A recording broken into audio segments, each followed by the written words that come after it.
Boogity, boogity, boogity, boogity, boogity. We are live. We are doing it. About time. So let's get everything else going.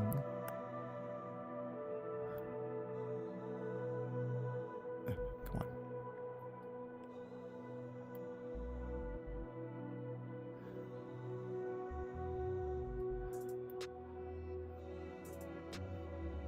Let's see. Do-do-do.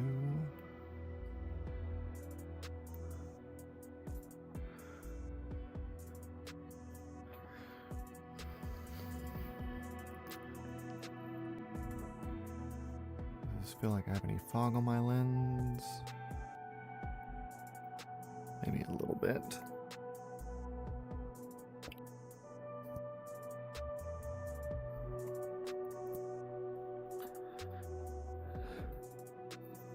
Waiting for Tomothy. Where is he at? If you're watching this after the fact, welcome to the stream. Thanks for watching.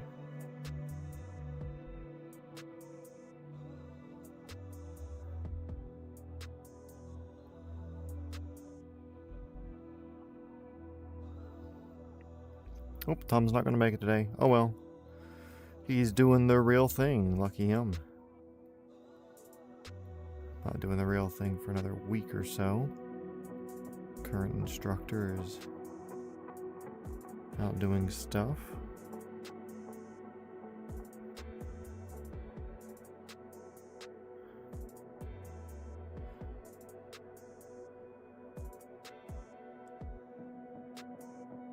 Yeah, we're just going to get into it. Boring water crossing today. Nothing exciting, but it's the last day in Australia. So Tom, if you come back to this today, thank you so much for sending us to Australia. Even though this middle part here was kind of beautiful area, this entire part. I really appreciate you being here all the time. Except for today. But, you know, it happens. Part of it.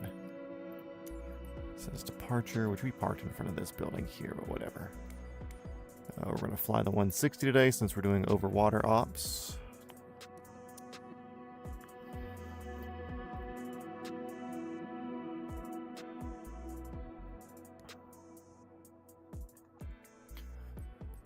Let's see, livery. I love the blue color, so we're doing that, obviously. And we're going to shove this thing full of 2,500 pounds of fuel. Which we'll be checking that anyways once we get off the ground, but, you know, for the most part. We are coming all the way up to Sao Airport, which on Google it said Xanana something or whatever, or another, I don't know. This is where we're going. So let's just do set as arrival. Let's see if there's another one. Am I missing something? Is there another airport that I'm thinking of that maybe I'm clocking the wrong one? Border. No. This one down here has published instrument stuff, but we can't do that on a tank of fuel. So we're doing this one here at the extremities. And I think, is it worth it? An extra few miles there? No. We may drop in at this oil platform.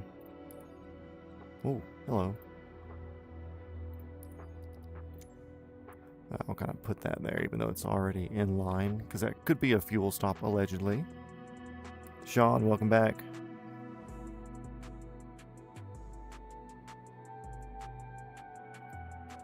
Yeah, exactly. Today we get back to not flying a real helicopter. Obviously way more important. Let's see, flight conditions, although that's going to delete our little thing. Live. Why does that always turn off live? That's so weird to me.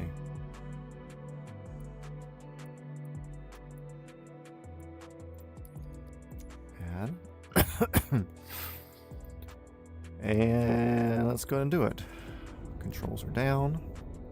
Everything's neutral. We'll get started. Even though it's today's the last day in Australia, Tom wanted to be here, but he's off doing real life flying as well.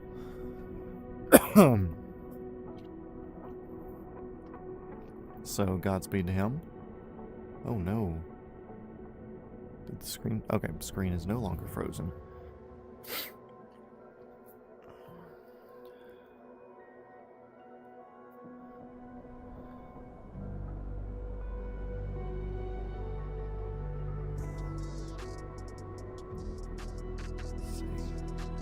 Laser pointer. Boop. And today we are flying the Airbus H160, one of their newest things. They just came up with an H140, so I don't think this is the newest anymore, but give or take, basically, you know. Yeah, super nice twin engine, speedy type thing, which they actually have a thing called the Racer, which is this, but on steroids, basically. And the Racer has like little wing things off the side and some pusher fans, so it can go like 260 knots or something ridiculous like that. Which I'm not going to pretend that I understand how all of that works with aerodynamics, because, damn it, I gotta use my mouse. Because retreating edge blade stall is a thing. So collective down, throttle down, all this stuff is turning on. Fuel is on. Let's see, that's good. Let me read all this shit. Mission selector, sling, don't care about that. FMS, that's cool, that can live there. Hydraulics are already in normal. Okay, cool, which means I should be good to go. Boop. And start up left engine. Blades are turning within 5 seconds. We have oil pressure.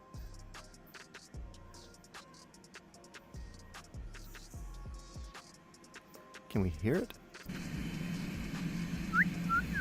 Wow. Always like hearing me some helicopters. Okay, that is at idle now, which means we can turn the generator on here. Turn the emergency on. We can start the crank cycle with the second one. Bring the first one over to flight. Whoa! Whoa! Where is center?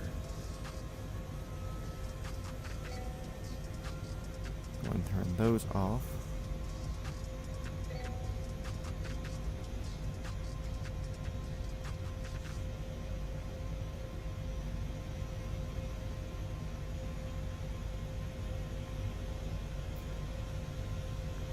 That's good. Engine 2 is working itself up to flight. All the...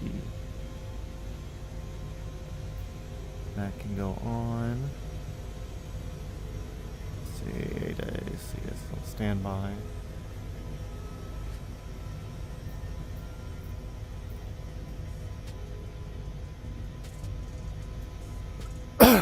Okay, ladies and gentlemen, welcome to... Matt's a complete fucking idiot. He decided to fly around the world for absolutely no reason. Because I'm like this. Let's see this if we're gonna be able to, because the 145 was fucking us the other day.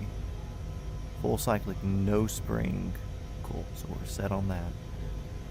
Telerotor control, centering springs, realistic. Okay, yeah, I'm okay with that.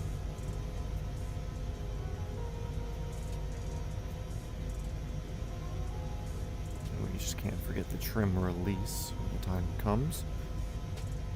Okay, Darwin Tower, this is helicopter 420 Foxtrot Whiskey, on the ramp looking to pick up for a direct departure to the northwest. Thank you. Parking brake is coming off. Go do a cool guy, start scooting forward thing.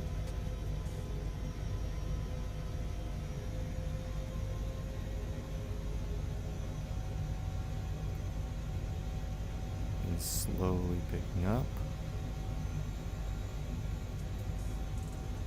Slowly bringing in our power. We're mildly heavy since we have a shit ton of fuel with us. Wave at the tower as we go by, bringing the gear up. Bye, tower. See you later. Love you. And on we go. Easy peasy. I think a helicopter just flew by outside. Just heard some rumblings.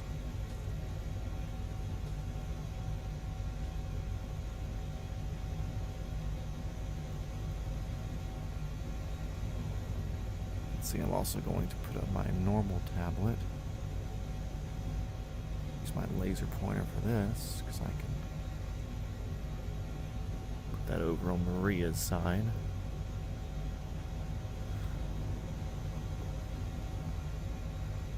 And welcome back to the world of water crossings on Multi-Shot Nat. We're getting into it today. Okay, altitude.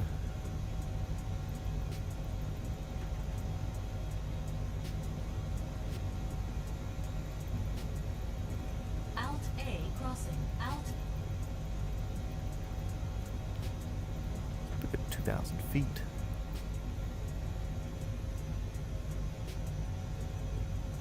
That holds there.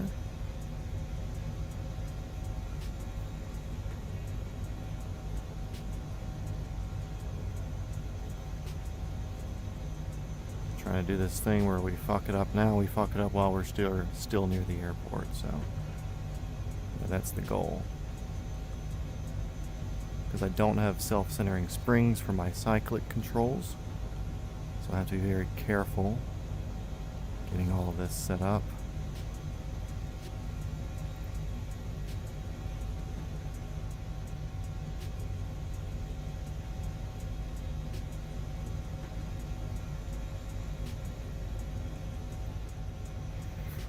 Okay, gonna try not to touch anything. Speed, we're set like 120 there, so we can speed up technically. Boop, boop, boop. Clicking here on my tablet, which really it should be on the actual controls itself, but we're working with what we have with what works with my setup. That's kind of the thing that needs to be at the moment, you know. It's like, okay, cool,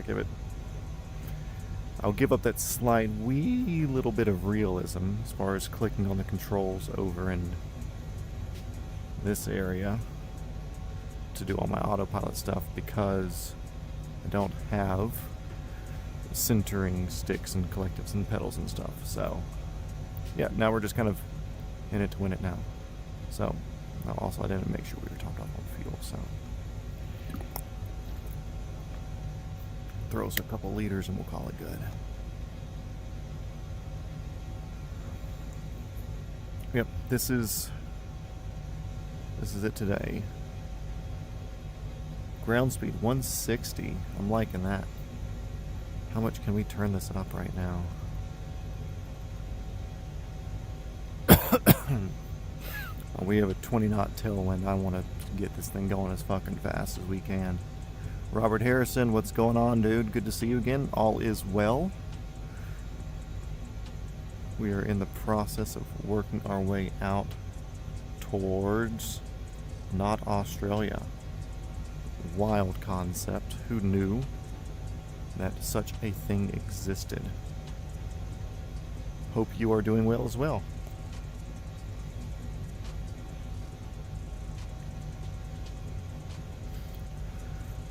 Since we're no longer touching Australia, I no longer have to adhere to Tom's rules of helicopter types and usages and stuff. So, here we is.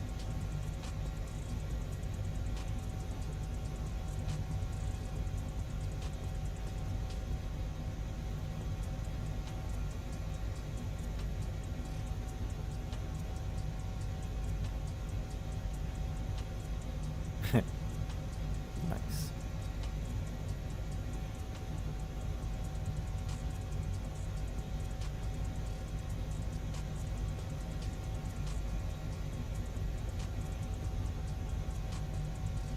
slowly adjusting this till it looks about the same as my out there, I would think. Okay, cool. I'll take it.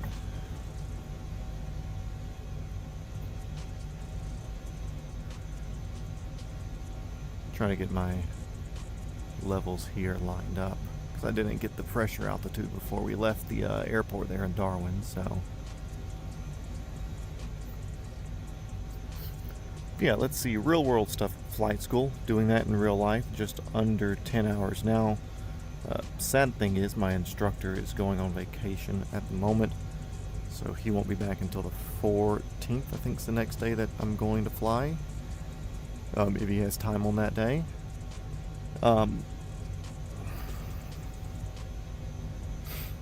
In the meantime, though, I will definitely be really that far offline. No, we're pretty fucking close to it. Anyway, in the meantime, though, I'll be doing heavy bookwork tomorrow. Had a busy day today. Heavy bookwork. And we're going to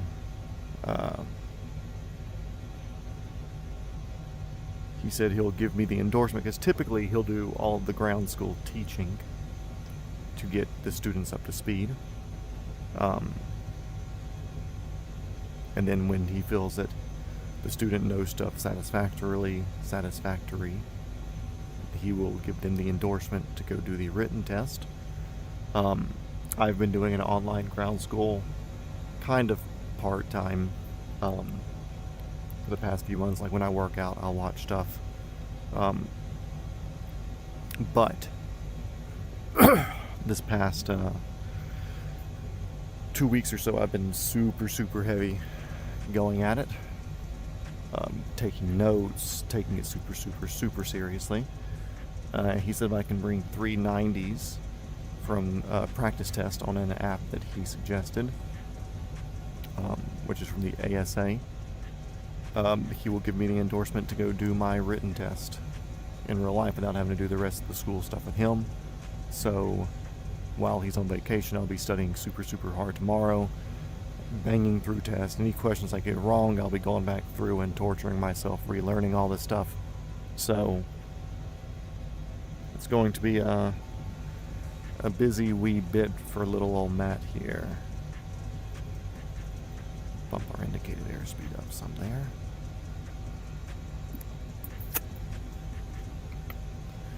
But that's all a part of it, you know. At the end of the day, that's what we're doing, and that's what we're going to be having fun with. And I'm okay with that, so.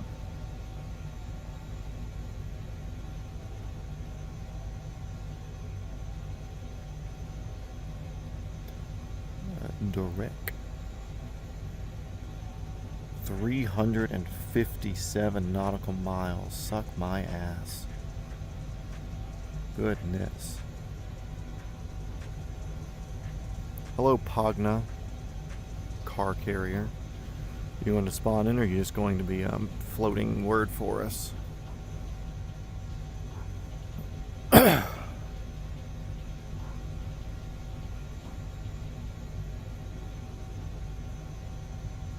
No other buttons I really want to play with in here. Like, I'd like to get more into it, but this is just I'm kind of considering this helicopter more or less like a moving sidewalk for me. Because to be honest, I do not want to sit here and steer this helicopter for 2.5 hours over nothing but water. I'm sorry, guys, but I don't want to. And this thing has the technology to where I can fly it. So I'm going to fly it. Or to where it can fly itself. So I'm going to let it fly itself. Previously in the series, I said I was going to be wiggling the sticks the entire way. Well, that was before I had this thing. And now that I have this thing, we're going to use this thing. Because on days like today, part of the reason why I haven't streamed the past few days was just because of this particular flight here. I did not want to sit and excuse me. Let's see.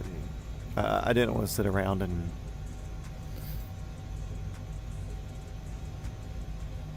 and do this leg just because I don't want to say boring, but it's kind of a boring leg to do. If you don't believe me, you're more than welcome to do it for me. But give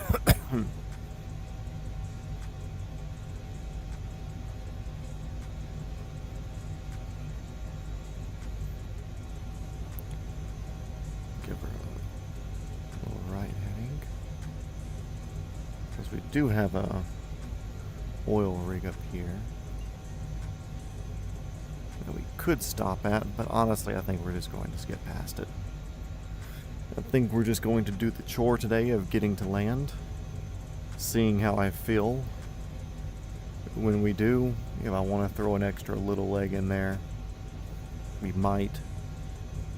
But really I just wanted to get this hurdle over with, because the water crossings are the hurdles. They are the bits that slow me down. Let's see.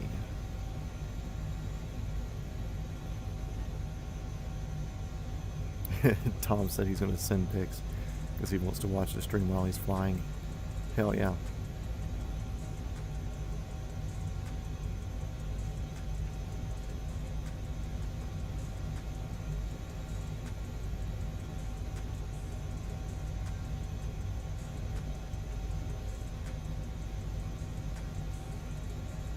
Yeah, if you make it in here, Tom, thank you. Going the extra step while we're flying to hop in here and be a part of it.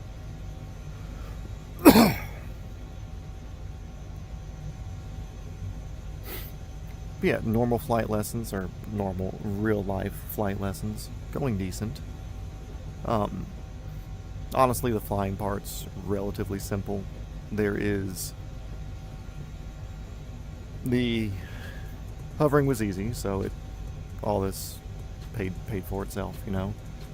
The parts, the thing that I'm finding hardest at the moment is having to do approaches. Sounds pretty simple, but learning to set like what they tell you to do for your shallow approach and normal approach, steep approach. Like, let's say you have your compass here. Whoa, what did I click? What did I click? What did I click? What are you doing?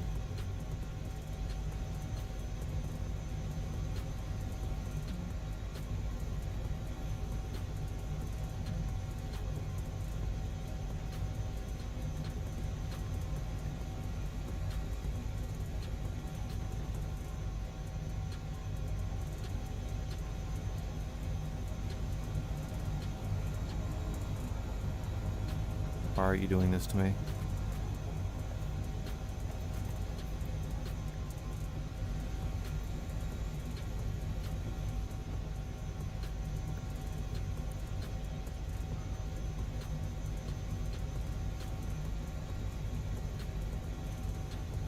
Oh, motherfucker. God damn, that's so fucking stupid. I hate that so much. Holy shit, that's horrible.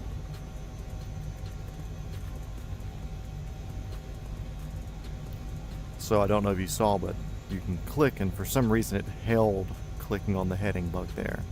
So it was following the heading getting fucking circled all around. God, that's annoying. No worries, GPS. Welcome back as always. So yeah, things that I find difficult, or the thing that I'm finding most difficult right now is... Why does this dude always send me fucking TikToks? I never watch them. Columbus wasn't bad. I didn't know their hangar down there used to be the air evac hangar. So, it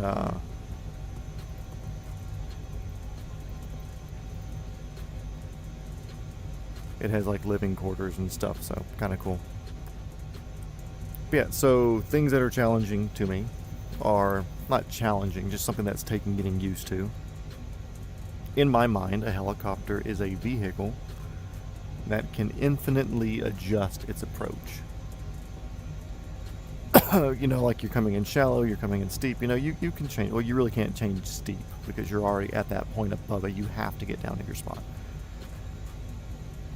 But I've always kind of, excuse me, I've always kind of seen it as more of like a, cool, if your approach line is supposed to be this here, like say you're going here, but you're not descending quick enough, you can always curve yourself down into it, but like your tester, your examiner, is going to want like a nice straight line approach.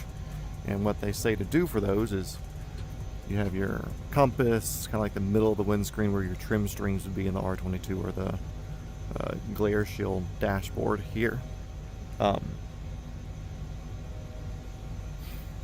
Usually, like, cool, if you're doing your shallow approach, when your landing spot gets at this eye level, you keep it at that eye level, so you'll have to descend, because if you fly over it, it'll move down your windshield. So this is kind of your shallow approach angle, your normal approach, and your steep approach angle is watching it right over the glare shield, which I get, but it's a weird judgment of how and when to slow down.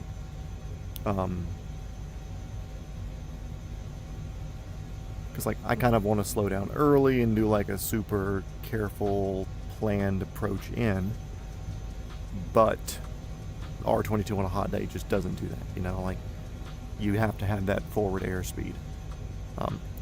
So kind of balancing that progressive slowdown from like 45 knots is, because we usually aim for the 1,000-foot mark on the runway. So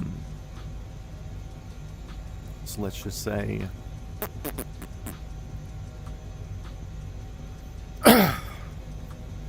we usually get to like the threshold of the runway at 300 feet AGL, and then start the approach down for a steep approach. And it's just a different feeling because like all my, I don't want to say flying experience, but everything you always see for flying, especially on big runways, it's like, cool, you aim for the numbers and you do this, you do this, you do this, whatever, and that's the way it is. What are you doing, helicopter? Losing some speed? Okay, that's cool. You go easy. Do your stuff easy.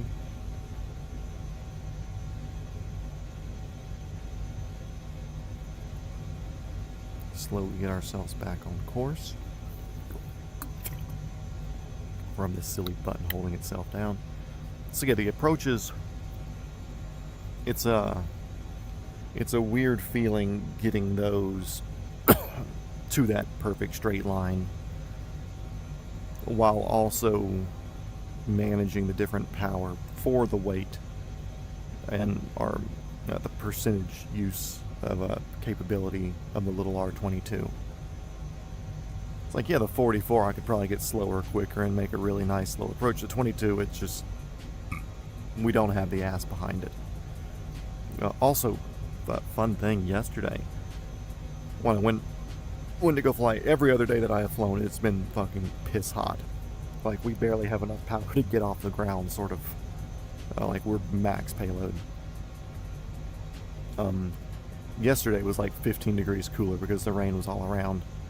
And it surprised me how much more noticeable power that we had available because of the density of the air. No worries. We did a couple of approaches. Or we did one approach in, land, then we did a couple of patterns, and then pieced out of there. No big deal, but I'll be going back. I need more cross-country time instructed. I need 0.6 more, I think. And then I have to do a cross-country as solo. So I'll probably be back down there for solo. Yeah, it's no big deal. Approaches, they're more technical than I expected. And it's like, yeah, like no problem, I can get down there and land, especially when you have a runway where it's like if you're not making yourself aim for a point, it's easy to get down, to catch your descent and level off and taxi wherever you need to. Easy peasy, no big deal. But nailing an approach, I finally hit one the end of the day yesterday that felt clean. Like, it finally felt good where I was like, okay, cool, like that one locked in. So hopefully the rest of them. Do you know when I'll be back? No idea yet. It'll be at least the 14th at minimum, because that's when my instructor gets back. But who's to say the other instructor that's doing stuff, maybe he wants to do something. I don't know. Who knows? But I'll give as much heads up as I can before I do. So that way maybe you can get a spot on me. But yeah, so approaches are a bit more technical. We've still yet to be able to do also on the approaches, doing the approach into the confined area that we're going in. Some of the approaches were going okay, just because it was the angle, but there's like a shorter angle that we've been coming in to one of them, depending on the wind or whatever. The field is kind of like this shape here, but we kind of only use this half the field. So usually, like, the wind would be right, we would come in this way and give us enough room to like land in the middle there. But lately the wind's been favorable where we're coming in this way, so it's a much more steeper, much more aggressive approach into the confined area. Excuse me. So those were harder just because I hadn't had my approach figured out yet. But like I said, I'm hoping that corrects itself. Really, the only things we haven't done are auto rotations. We've done hover autos. I'd like to do more of those, obviously, just because the instructor's going to ask me, and I don't want to have only done a few of them. But I want to do more hover autos. And then also we got to do real auto rotations. That's probably one of the next things that we're going to start getting into, is that, and working on the energy management and stuff. Also we haven't done pinnacle landings yet, which really pinnacle is landing on a very specific spot to where it's like, cool, you can't overshoot your approach, you can't undershoot it. Like, you're making an approach just to like a very specific type thing, like a helipad on a building or a ridge on a hill or something like that. So we haven't done pinnacles yet. But I think my hovering and set downs pickups, I think those are all good enough to where that's not that big of a deal. It'll just be, if we're doing a pinnacle landing from a higher altitude where you have to do like a steep approach into it, again, that's just getting the approaches figured out. Which, guess what? A lot of doing your fucking hours is just a running pattern over and over and over again. So I still have a good 10 hours of running pattern by myself, and I'm really going to be hounding in on those approaches. So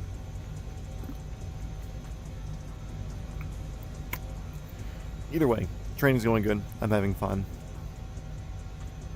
It also still surprises me how much it feels like you're a Christmas ornament being strung up by, like, between your shoulder blades whenever you pick up.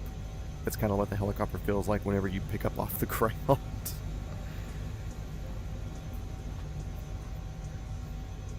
So we can even go back to the Rizzy right here. Boop, boop.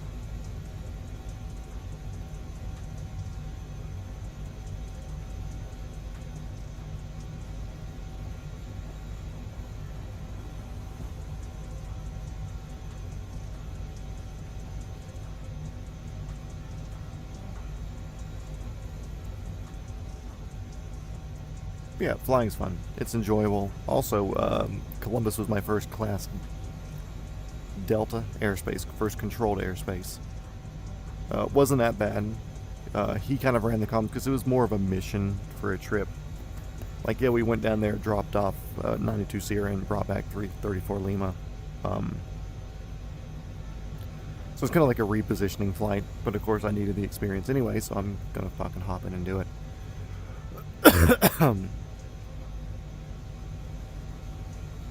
But he was kind of running the comms because there was a big cell, storm cell just south of Columbus that we did not want to be a part of. And the area was under a conductive SIGMET, which is a weather warning that pops up whenever thunderstorms are extremely present and can pop up. So we were trying to get in and get out before anything popped up and got us in the little fucking 22.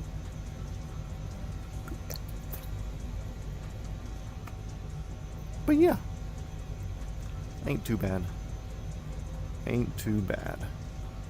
Let's see. Everything's looking good over there. Try to make sure not to bump my cyclic and send us into the sea.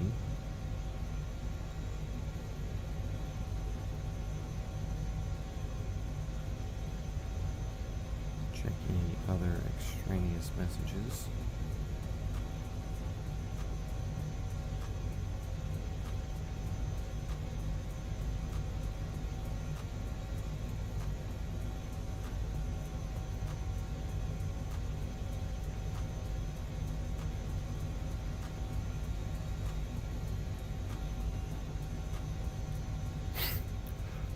Also, this cough almost fucking killed me yesterday.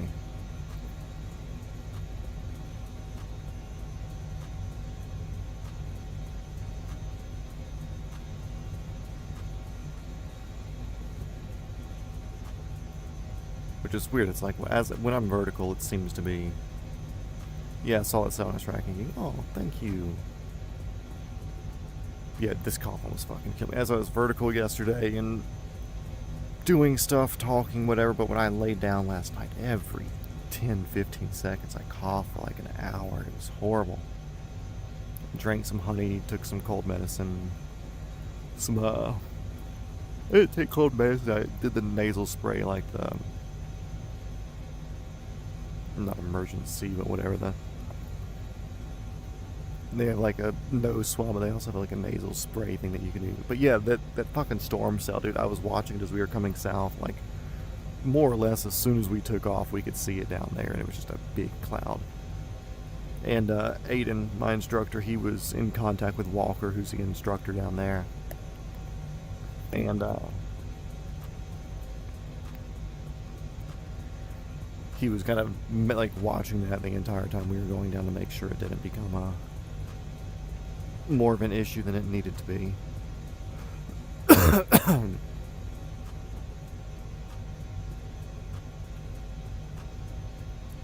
how many sharks are out here.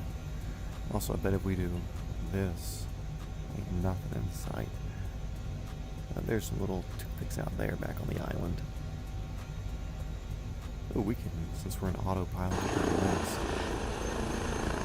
Hell yeah. What a good looking helicopter. Yeah. All that stuff's way back there. We can still see the land over there, but barely.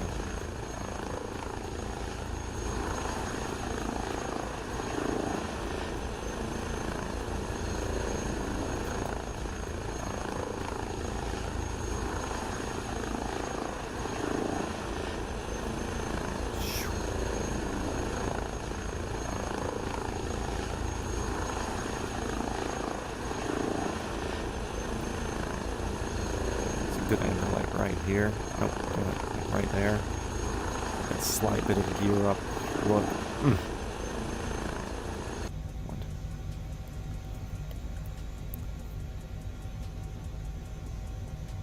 And then yesterday, when we were flying, there was like 2 storms around the airport up here. Like one just to the north, one just to the south. Like we were basically watching it rain on the other side of the field. And we were like, cool, let's just try it and see what happens, because it was moving the opposite direction. Ended up being okay, we got a good hour in. Yeah, dude, H-160 is beautiful.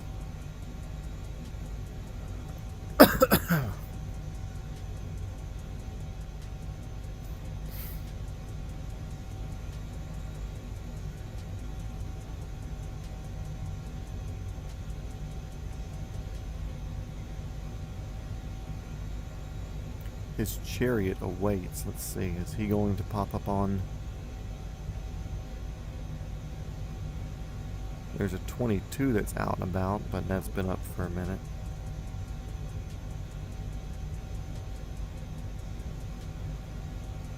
I don't think X2A is them either. Either way, safe flight, Tom.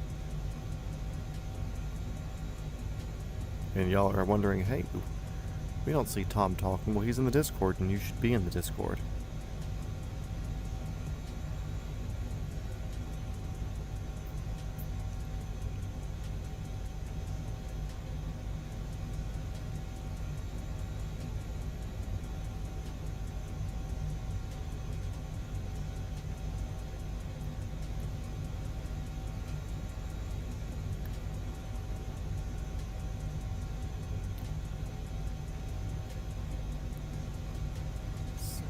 Catching up on messages and stuff, just like any typical autopilot pilot would do.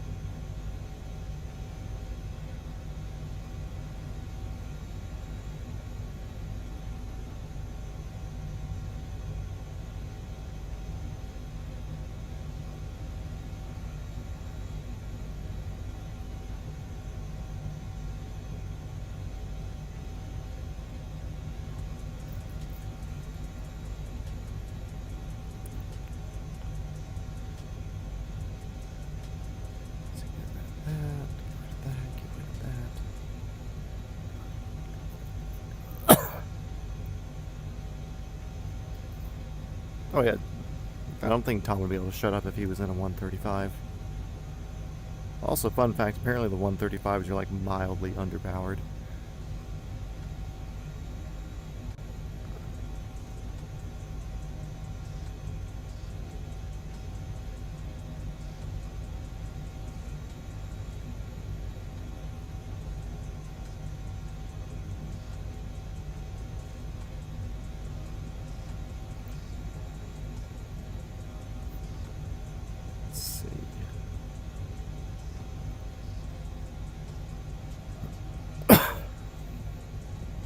Plus, he was talking in Discord way too long to be in the 135 unless he was playing second seat, but I don't think they have the weight capacity to really play two seats in those things.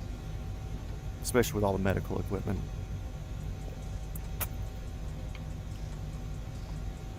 I don't know if y'all can see this, but...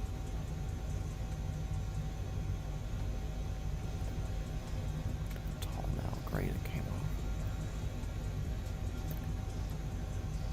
It looks like on the horizon like I can see something, but I sure as shit know that I can't. Because I cannot see the island over there, and it's that close. Let's see if I do this. Maybe a little bit, but we're only at 2,000 feet, so...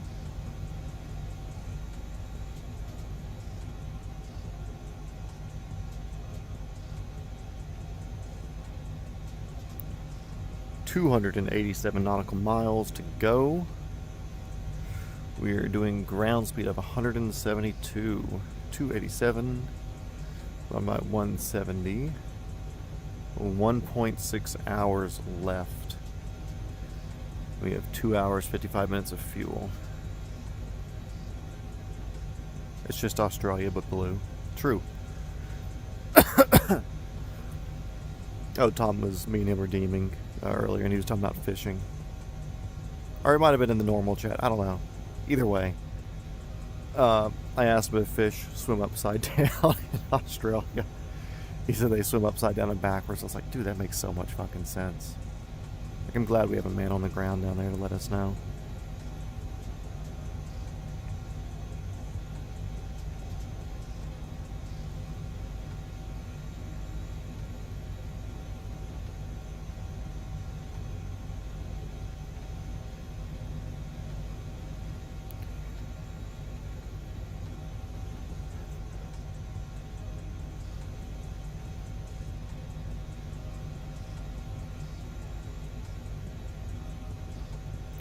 That's what airplane pilots do. I'm sitting with my arms crossed. I'm just being mindful of my knees. I'm like kind of turned this direction in the spinny chair, because my cyclic center is not here like this. It's the T-handle bit, so it's kind of like right here and up, and I'm gonna fold it down. Excuse me.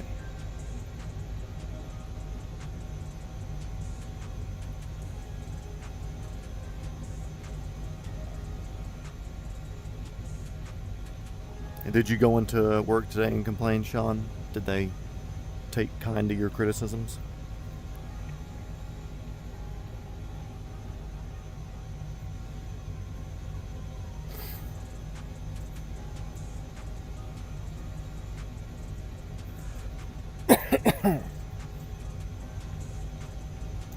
Dude, this coughing could fuck off royally.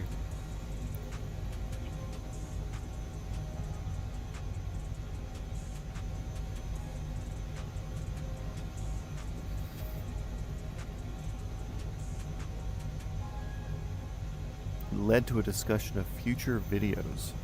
I don't know if that's a good thing or a bad thing. How the fuck is Sean number 1? What's the... Does anybody know how the crown system works? I have no fucking clue. 75 XP top fans.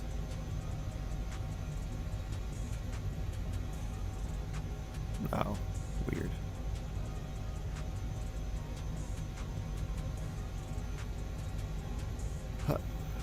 What up, top fan? Woo! Oh, so my little bitty knee board that I made. Did I send you a picture of it, Sean? Super chatted the most. Oh, okay. A money competition. Gross. Anyways. I made a little bitty knee board to fly with. I 3D printed a thing that can hold a 3x5 top bound spiral right in the rain notepad, and a pin on a string. Has a little curve on the back, and I can wear a knee board and write down little notes. My instructor, and I'm attaching it with like a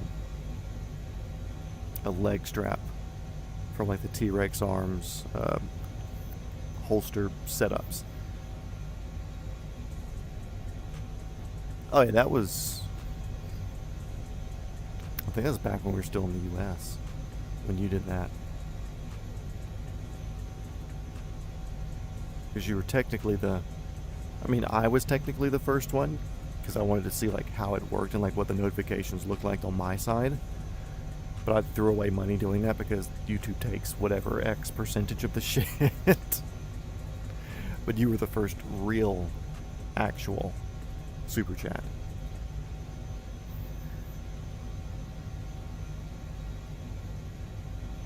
Yeah, when you get the one I'm making the straps for. Girth.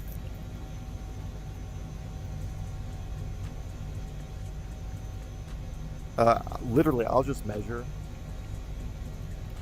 what my current one looks like with that bungee cord, whatever. Damn. Fucking coming in clutch. He just wanted to be number 1 on the charts. I think that's what it was. I don't know how this thing updates. So let me close my chat and come back to it. You're number 1 in my heart. How does Sean have more?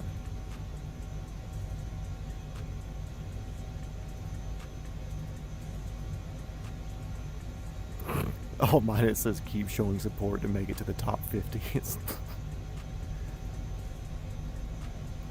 I don't get it.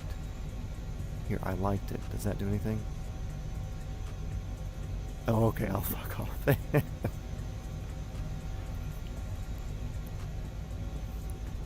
Sean's my best IRL fan. GPS is my best, not yet, IRL fan. Because I'm going to give him a helicopter ride eventually. But you're going to get one too, Sean, so don't fucking complain. Yeah, I'll just send you a measurement of whatever my elastic strap right now is. Because, like, obviously I'll need some adjustment for it.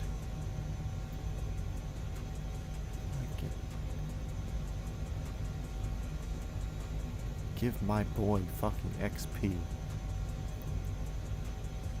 Yeah, Sean sent $500 to beat down.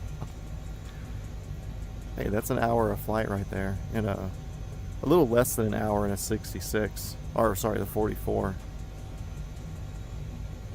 So that could get you and Berlin a ride for like a 44 tour, basically. Yeah, pretty much. That'd be more than pro rata, so that can get you all a 1 hour R44 custom flight from your boy Matt once he's private.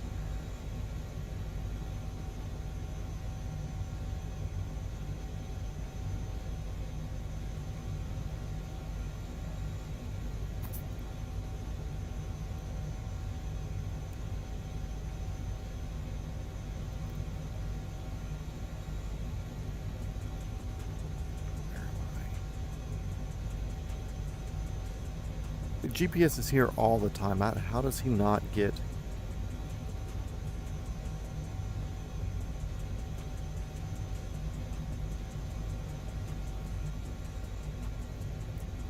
And like Robert Harrison was showing #1 when he came in.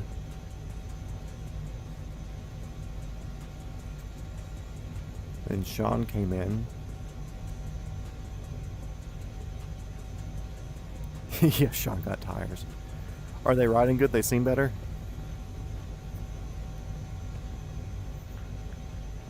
How are they doing? Did my suggestion work out good? Start clicking this back to the left a little bit. So we're getting on path, as we should be.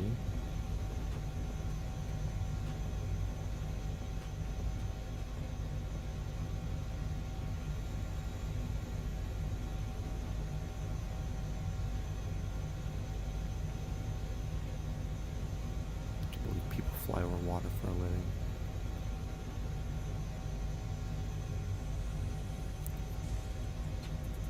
Yeah, I don't know. Maybe it takes a data update. I have no fucking clue.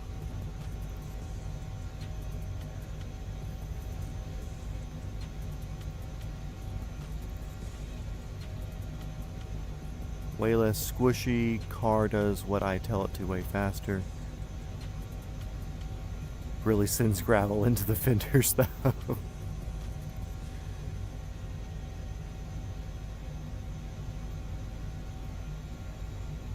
Just pave your road. Simple as. Okay, let's see. There's a 44 out there now that seems like it may be doing something. Maybe that's our boy Tom.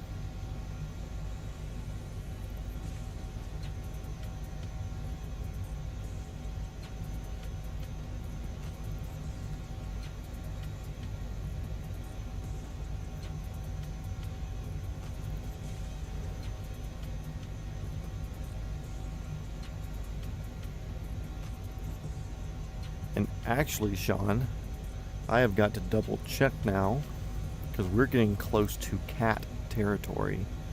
It should be in the island chain as we're going up towards Southeast Asia, I believe. So one of these days will be a cat, I don't want to say hunting video, a cat stalking video. So we're going to have a... You hear bang, bang, bang.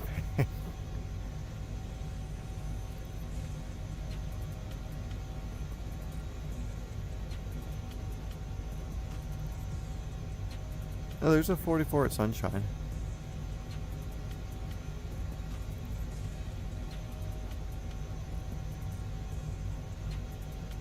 I don't know. Anyways, I'm not going to get too much into his shit.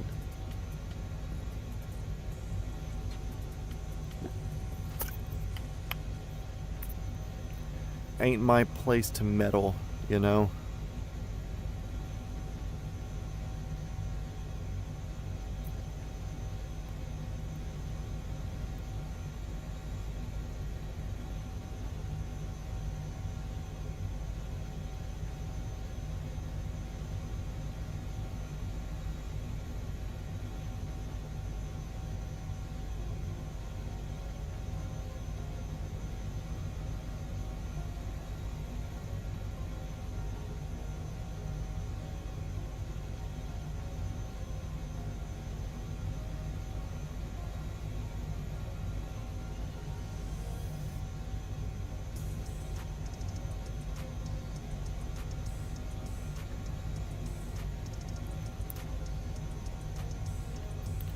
she'll be back in Georgia after Friday night. Yeah, we'll see. I know it's somewhere up this island chain. This island chain is going to take a few days to crawl up. So, hopefully it'll be good, because today's fucking hump day. So, yeah. We'll have her account on stream. I'll make sure that you know that whatever day that is will be coming up, so that way we can arrange her seeing whatever the cats in the game look like.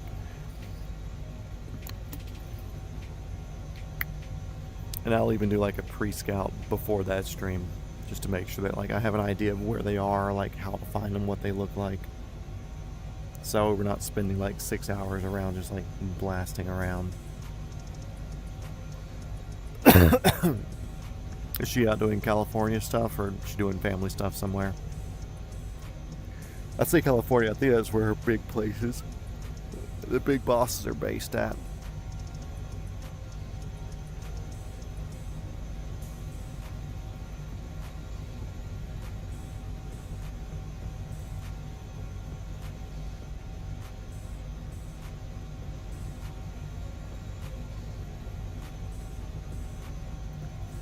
Trying to soak up all the tailwind we can now, since it's kind of like perfect for us at the moment.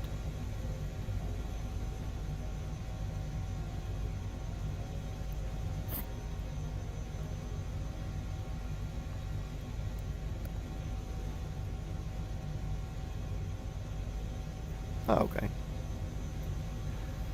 All the good Los Angeles stuff that's not hanging out with the locals. Other than the family locals, obviously.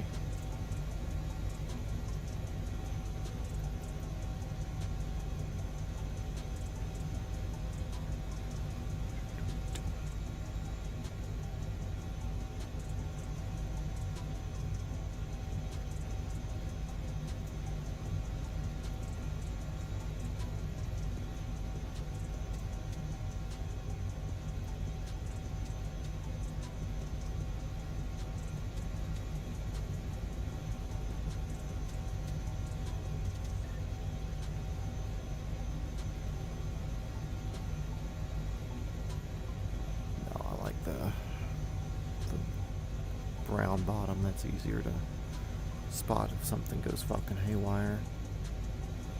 Synthetic vision's nice, but over the water I kind of want the traditional.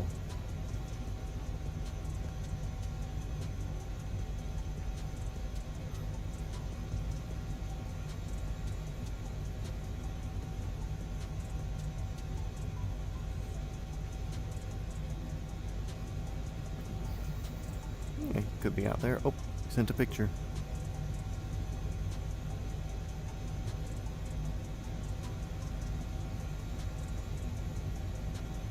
I don't think that's film, but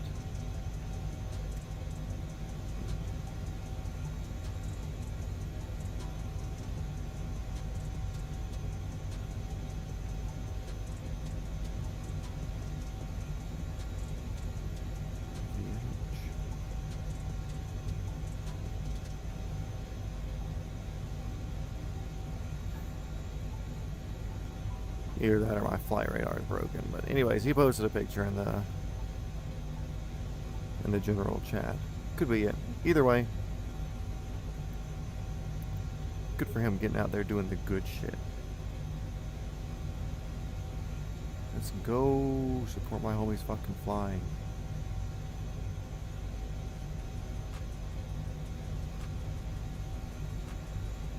He sent that one 2 minutes ago, and that other one's on the move, so yeah. I believe his is not being tracked by whatever I'm looking at. Because I think they said their helicopters don't show up on flight radar, they show up on one of the other trackers.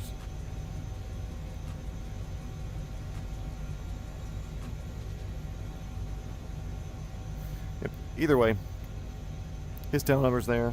I'm not going to share that on stream. That's not my fucking thing to share. And I would suggest not doing that either. So we don't dox our homies.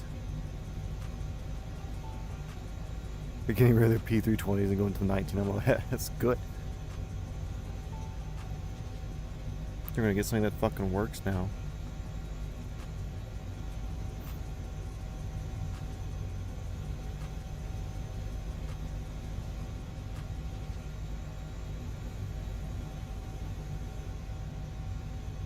Trying to get myself dead on this line here.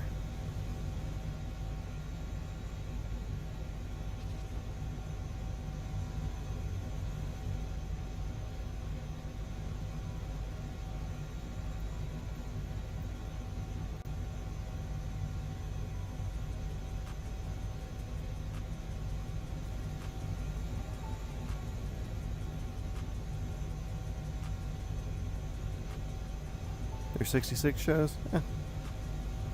I know he said some of theirs didn't.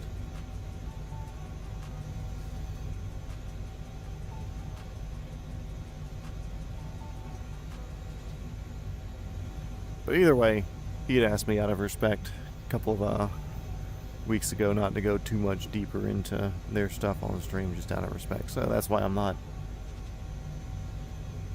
throwing out too many theories or whatever on it right now. Let him live his life.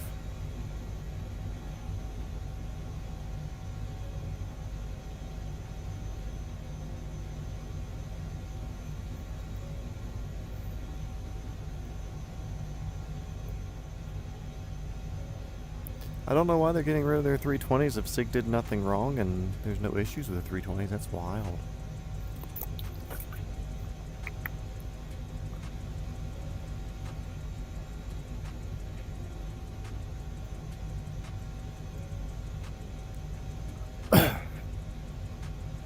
Also, I've got a friend who wants to to ride along in the helicopter with me. And my instructor said that if we do an R44 day, where obviously he'd have to be in the helicopter with me, but my homie can still ride with me. It ends today. It ends today. Fucking SIG. Yeah, he's like, dude, if I could pay that uprate share or the uprated whatever it is from the 22 to the 44 for a day, he's like, dude, I'd 100% throw in for that. And he was talking about his wife too, or I don't know if his wife thinks that, I mean, obviously I'm not a pilot yet. I don't know what her view of like riding with somebody with a fresh license, like let's say I get my 40 hours and he wants to go for a ride. I'm not sure what her view of that would be.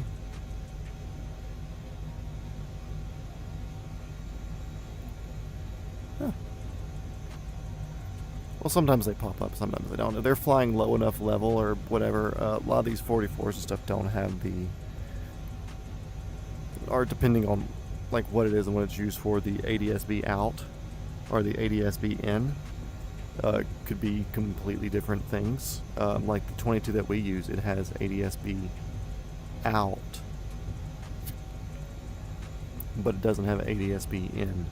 So if they have an older model where it's a different sort of transponder type thing, and if they're flying under the correct airspace and stuff, you don't technically need it.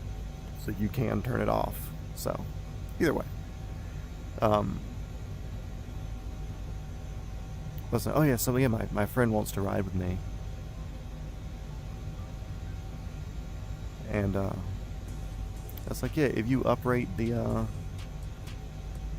cost to go up to the 44, like, I'll gladly jump up to the 44 for a day and do some training in that, just because I think learning on a couple of different platforms is good, because you don't just get used to one thing. That's why it was neat getting into that other 22 on the way back up, because it honestly did feel a lot different than the than that 92 Sierra that we had been training in.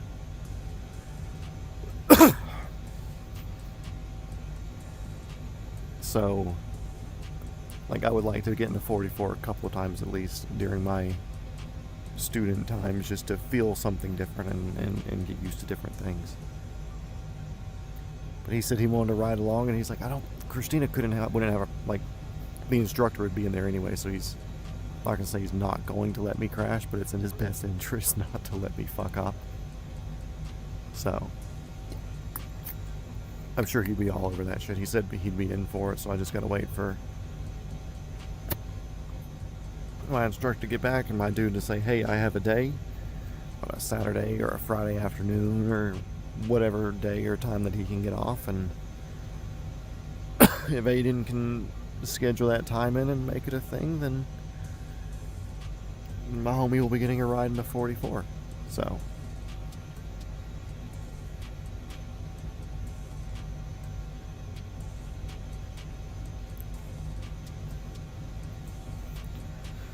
yeah, I'm also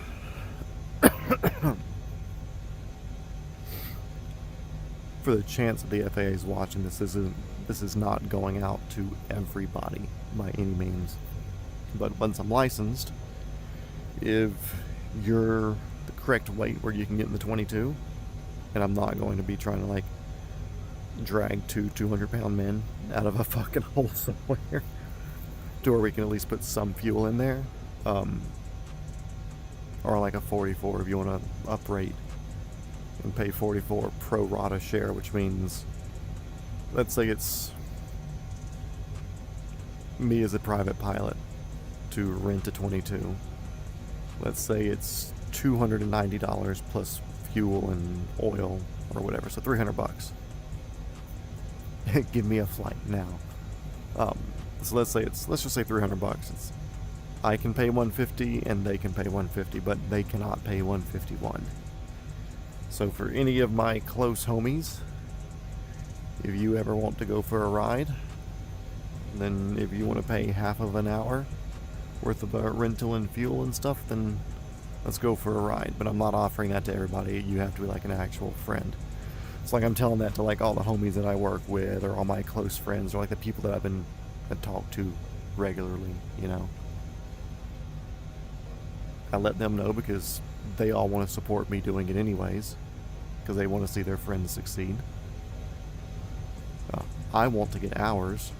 I want to get practice flying different places and stuff, and I want to share how cool riding in a fucking helicopter is to all the friends. That way they can be like, dude, that's super sick, maybe I want to get my helicopter license, which I'm not expecting anybody else to. It really is an investment of time, and you really have to want it,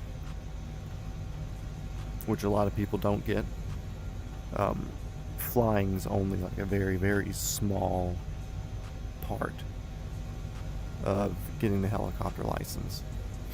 A lot of regulation stuff to learn, a lot of weather stuff to learn, a lot of science behind the flying and theory and whatever to learn.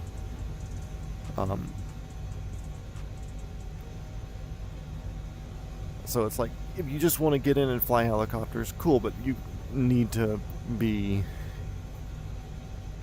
aviation savvy enough to where you are safe as well. Which part of me thinks like, okay, this is silly to learn all this extra stuff, but it all does add safety on top of what you're already doing. Some of the questions on the practice test that I've got are kind of a bit weird. No worries, if you gotta go, you gotta go. Today's a boring flight regardless, so we're just doing the chore of sitting here and letting autopilot tote us around a bit.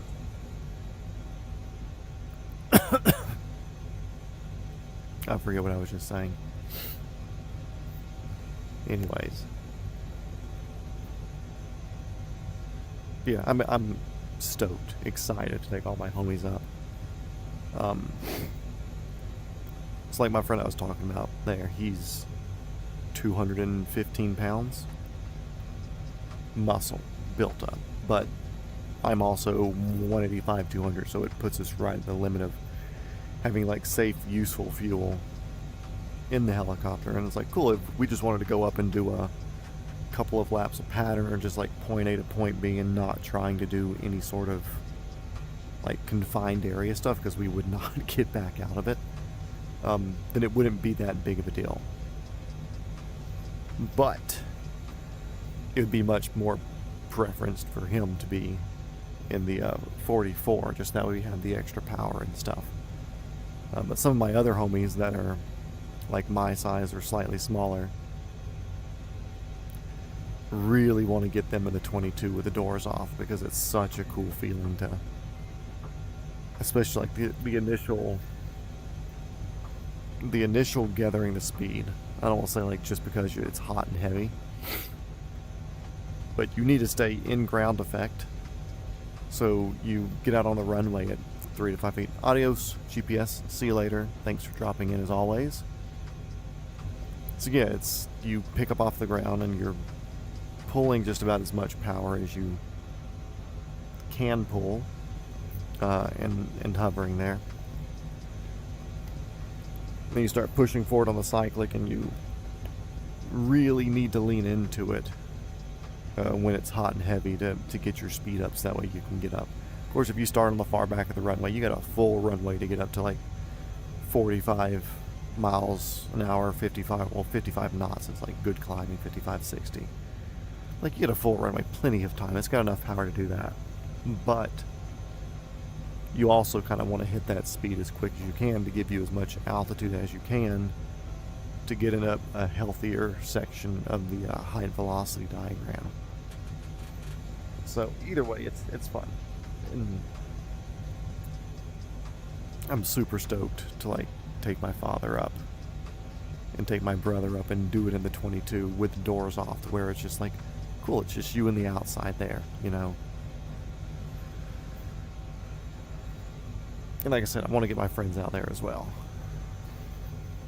because there's a handful of people that I called when I went and did my first intro flight, the discovery flight, and I was able to hover immediately because doing all the sim stuff, and every single one of them was super, super hyped up for me. So I'm excited to take all them up as like a thank you for being into it. And I know some of them as well, just because they're going to enjoy the shit out of going up in a fucking helicopter, that they'll want to do more. And they're probably not going to pursue the license, except for maybe one of them, just because it is a big time and like mental capacity commitment to learn all the extra stuff with it, because it's not just operating the machine. But I'm sure that they would want to go flying more, and they'll just say like, hey Matt, if you want to go halves, I'll go halves today and we can go up. So, kind of the goal.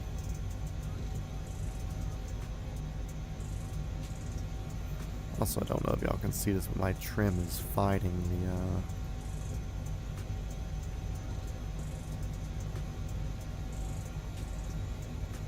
the little quartering tailwind we've got right now.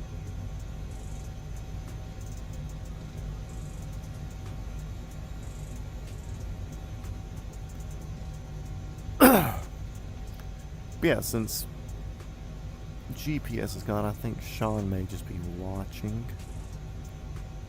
Don't know who else is in here. But I'm just going to chill for a bit, sit back and enjoy autopilot doing its thing, as we still have 197 miles to go, and we're doing 173 knots ground speed. Actually, I have a flight calculator on my phone now. Let's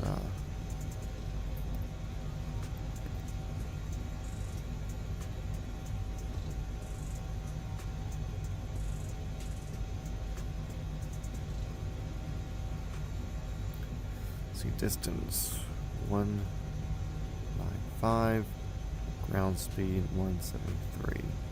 1 hour and 7 minutes is what we're currently looking at. If we keep this sort of ground speed, give or take, so hour 15 will be on the ground, which means almost right at midnight Eastern time.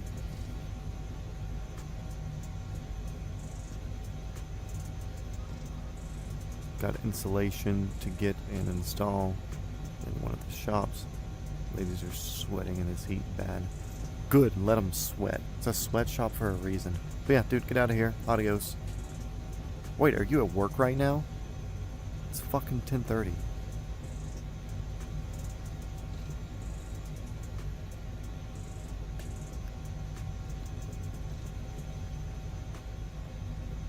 Oh, that's cool. I didn't notice that they put the flight recorder camera in there. Neat.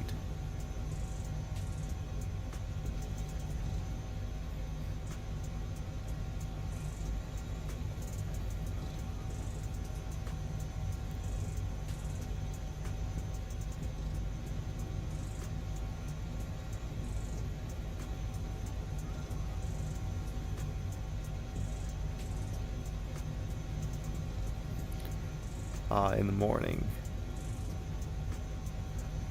No, that makes sense, Jake. Get that shit done while it's fucking cool outside. Or cooler, you're not getting the sun beating down on the roof.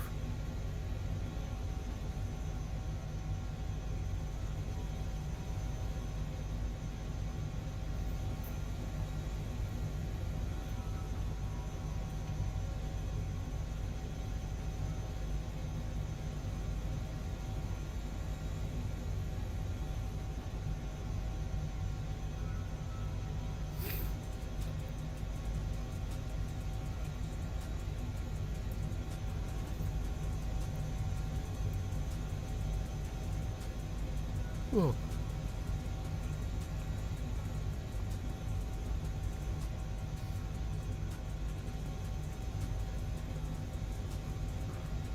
This helicopter's a fucking lifesaver doing these water crossings. So we've done it before, and not this. But this makes it nice.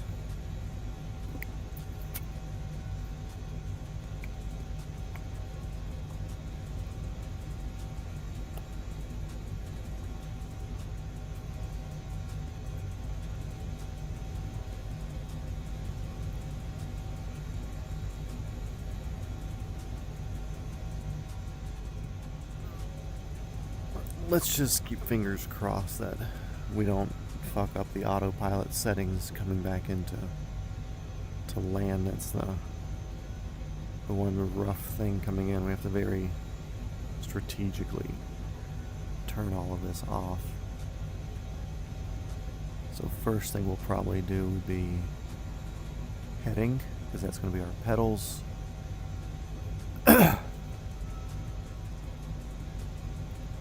And I'll slowly work on getting my collective, or my cyclic, back in between my legs,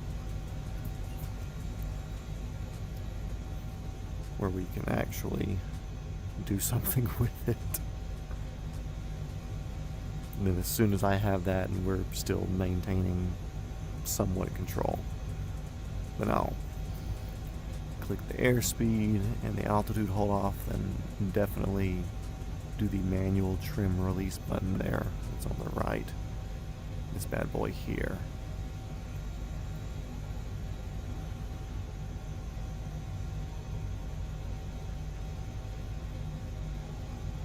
$2 18 minutes left, about 1 hour left of piloting around. 183 miles from there. 183.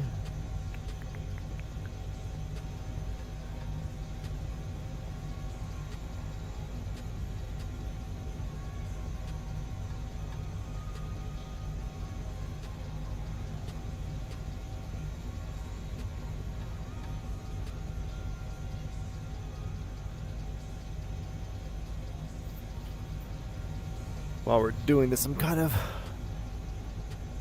watching all the gauges just to see, to learn, you know? Learn the ship some.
Another day of explaining to somebody that commercial pilot's license don't mean I want to fly commercially.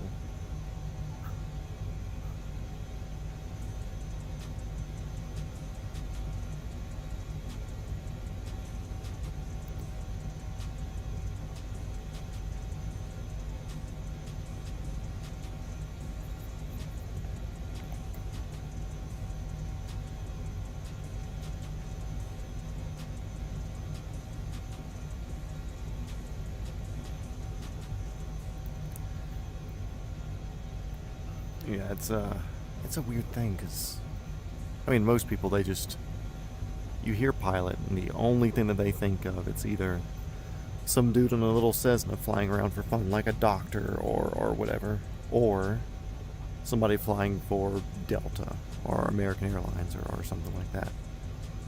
So when they hear commercial, even though I've only ever explicitly talked about helicopters, they hear commercial like, oh man, that sounds cool. I heard the travel perks are really good. You going to work for like Delta or something? It's like, no.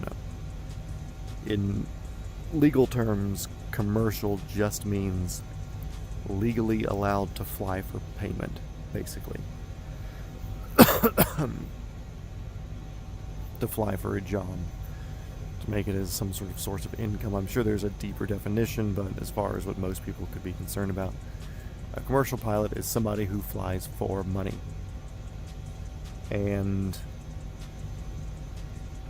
then after, like, well, no, like, I don't want to be a bus driver, even though I got people in the back here.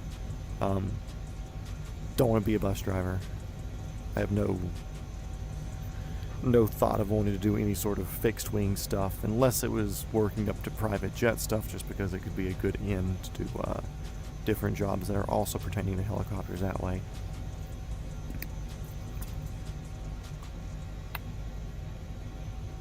Let's see, so maybe about 80 miles off that way, we might be able to start seeing the land if we were higher. Oh well. But anyways, yeah, just got no interest in fixed wing, so I'm like, no, I want to do commercial helicopter, but not like ferrying people back and forth, like power line work, heavy lifting, the long lines on the bottom, utility. I can't just say utility, because they're going to go, oh, what's utility? So you have to explain a little bit more and more, and it requires deeper explanation to 99% of people.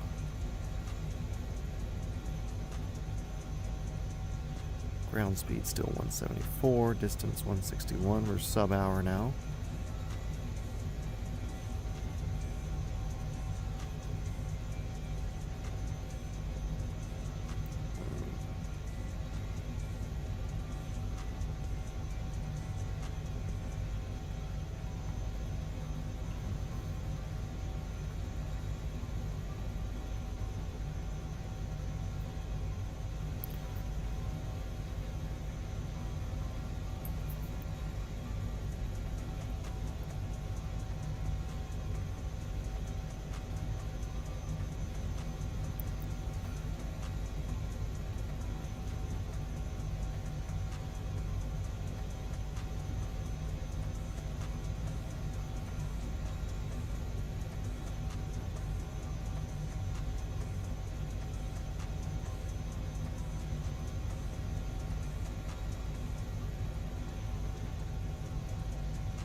Trying to multitask and do stuff, so don't mind me, guys.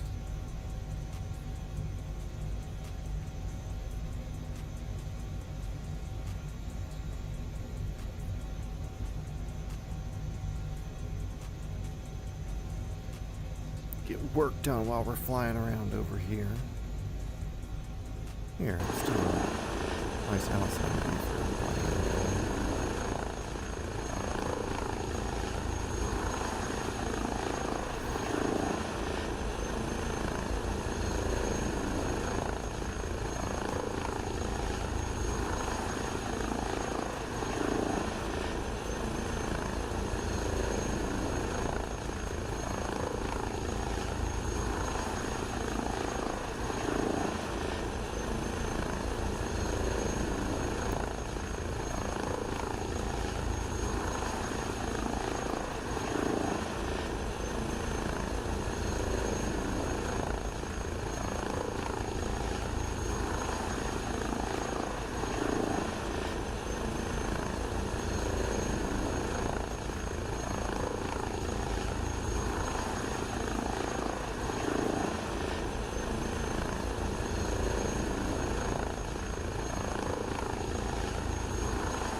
See the coast.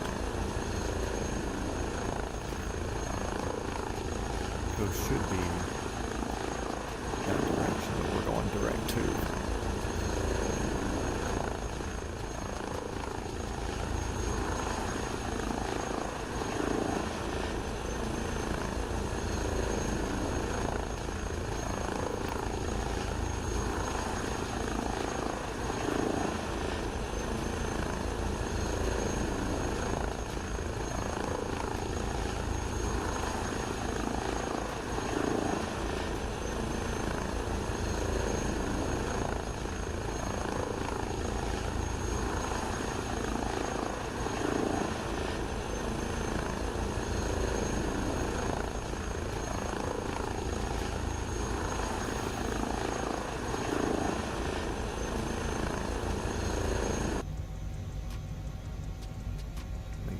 Still good in here.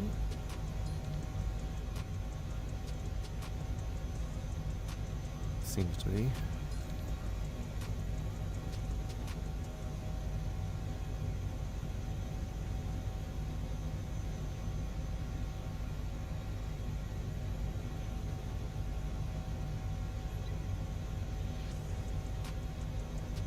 Oh, we're losing our tailwind a little bit. That sucks. No, we were doing 174, now we're only doing 171. It's gonna take forever.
see this, but okay, cool. The fence thing that VR does if one of your controllers goes outside of your clear area where you can reach around and do stuff. My fence popped up because it finally picked up on my left controller that I never use.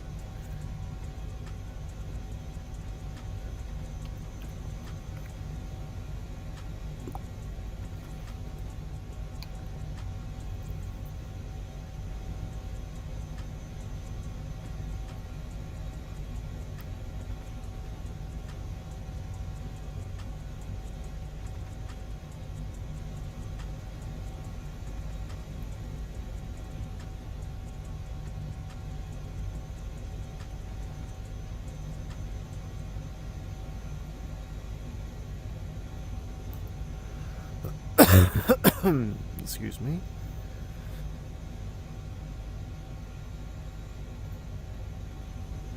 Yeah, like I said, boring flight today, but gotta be done.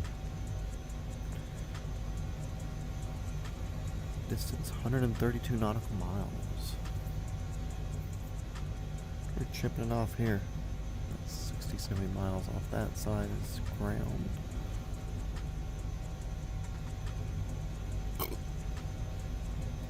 Two hours, 4 minutes of fuel.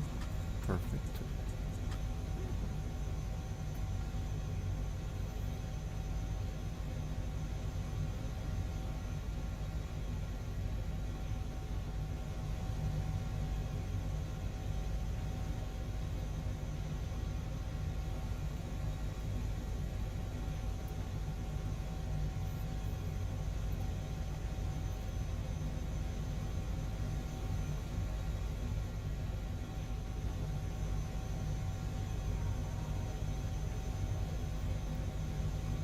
We're just investigating, fellas.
phone back down.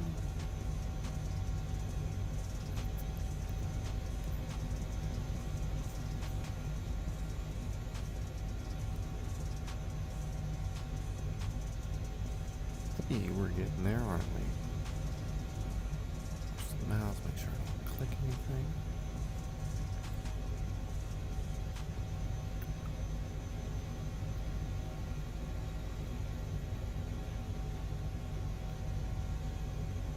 Looks a lot closer now, seeing an 11-mile key up top.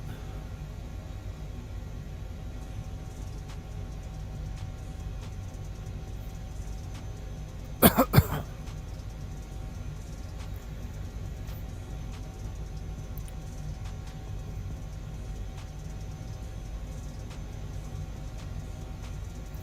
wonder what the most fuel efficient speed for this thing is.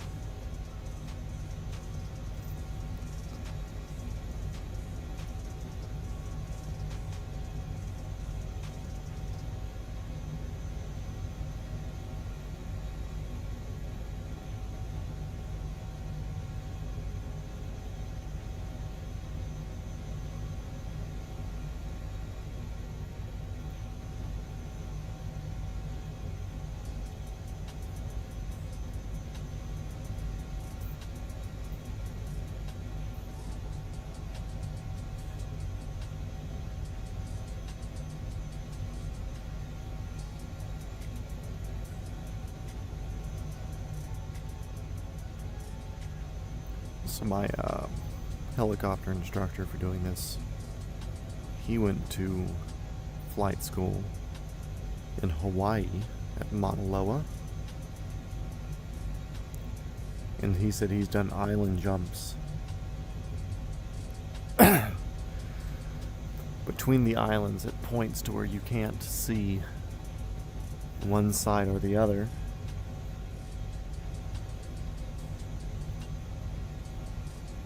In an R-22, and it's fucking terrifying to think about that. Holy crap.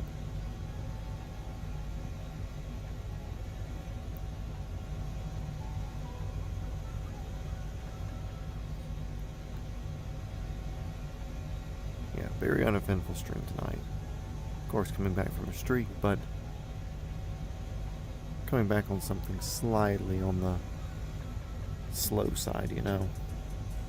So I'm gonna still throw another degree of right heading on that. Keep ourselves on this line.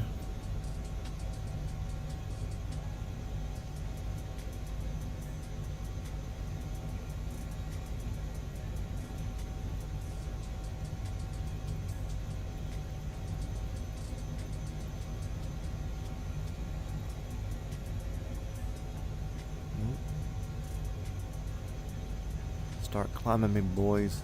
Went up to 3,000. On vertical speeds like fucking nothing.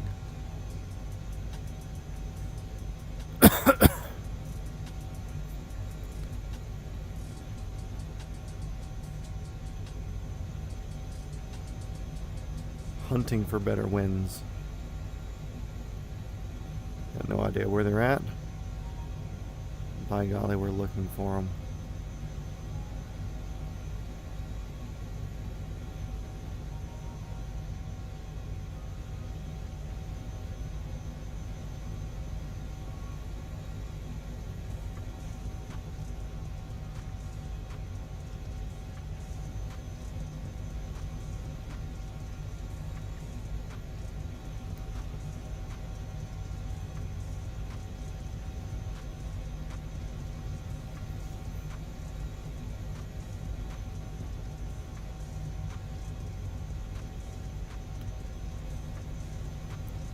$200 feet a minute. We got a 5-minute climb up of 3,000 feet, boys. Nice and slow. Ain't no hurries here.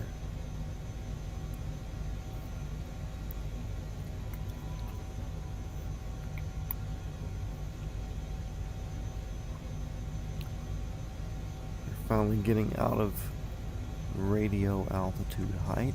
Tom, if you rewatch that right there. Because I said radio altitude the other day.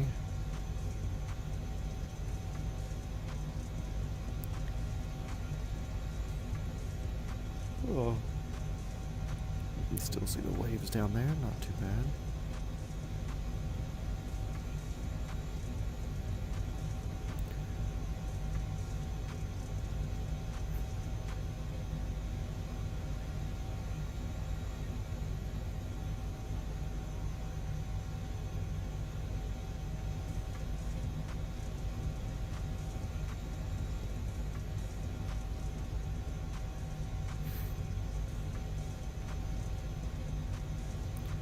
We've slowed down a little bit, maybe about the same wind so far. We're only 500 feet up though.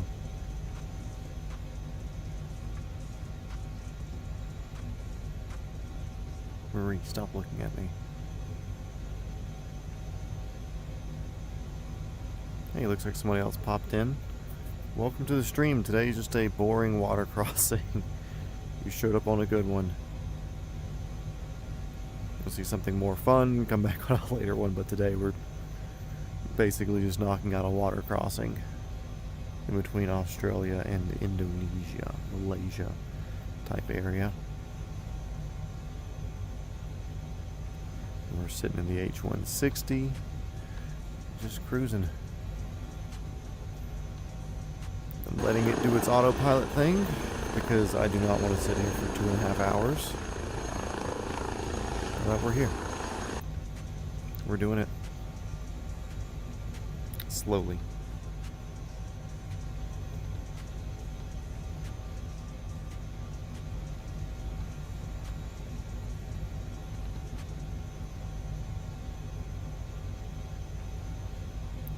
Bump vertical speed up to 300 feet per minute. Speed it up slightly as we hunt for better winds.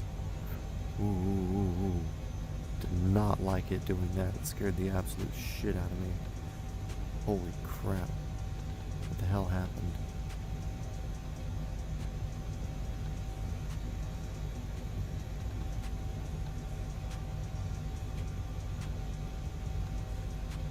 Oh, that's when it jumped from altitude attain, or altitude acquire, to altitude hold.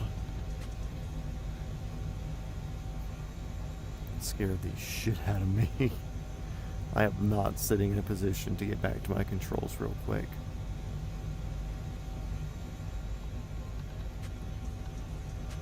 Yeah, if you have any questions, the people that are just kind of lurking in here, feel free. The comment section's open. We talk about helicopters and the world or whatever you want, you know. We're here for it.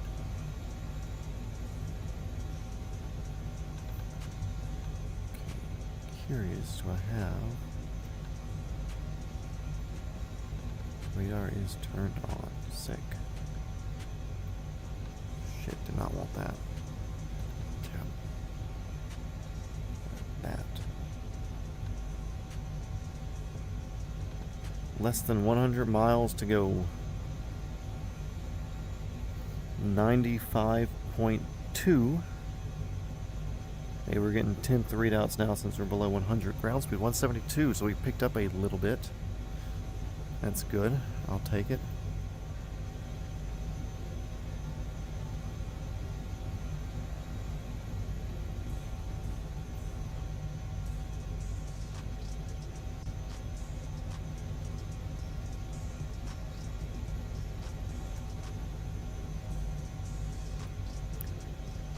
Also, I gave myself a little bit of altitude back there because I do have to grab my controls again. And I won't have enough space to catch whatever could go wrong turning off all the autopilot stuff. Worth the effort, in my opinion, worth the risk of it ending the stream when I was having to restart back in Darwin.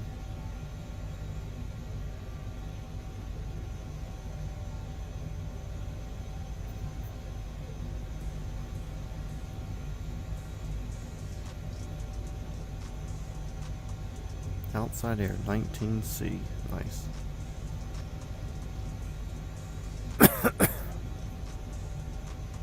$70 degrees. I think it's double and plus 30 is the rule, right?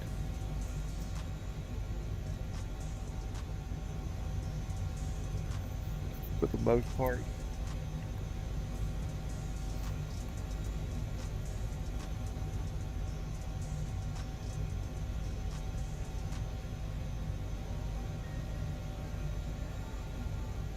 I know there's more accurate ways, but generally in like normal everyday terms, double plus 30.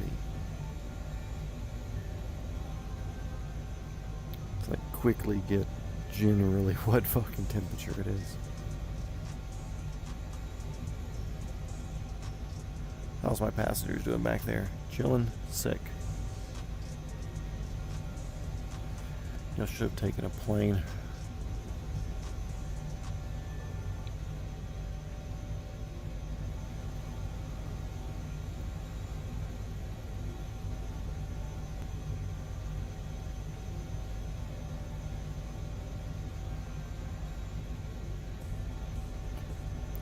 Coming up to some sort of airspace or border or something up here. Looks to be airspace-ish.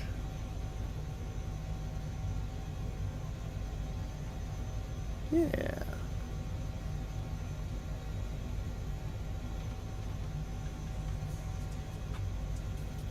We'll leave that like that for now.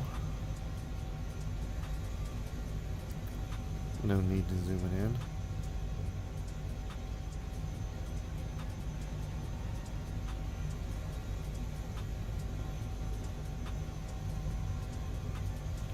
Geez, 7 people watching. What are y'all doing? We're doing a water crossing today.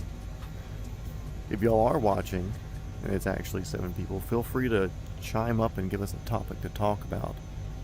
I don't mind yapping into the void.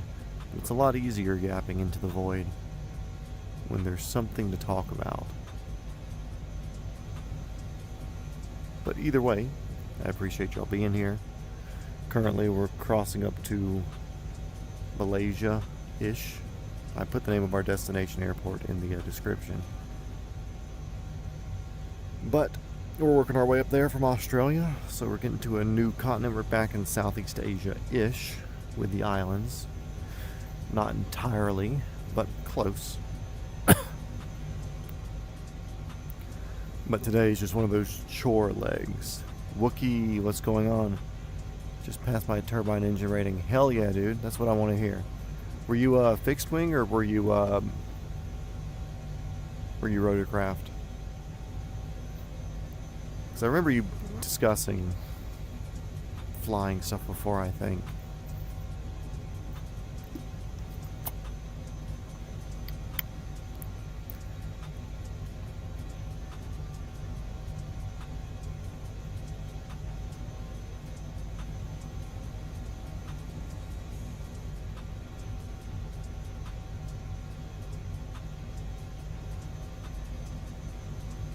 Or are you trying to fool me, and are you talking about flight sim turbine rating?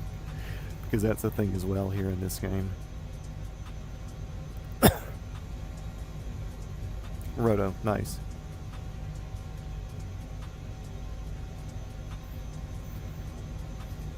Yeah, that's on my to-do list. Not immediate. I gotta get my private first, which that's going really, really well. Instructor went on vacation, so I just have time right now. I'll wait another week for him to get back, and we'll get back into it. But, yeah, as soon as I get my private, I've got friends that want to just, like, go up and ride. They're like, cool, even if you're doing a lesson, we'll pay, and sim, element. Hey, you never know. I've had real fucking pilots. We have one of the guys who's in here, usually he's a pilot. So, you never know.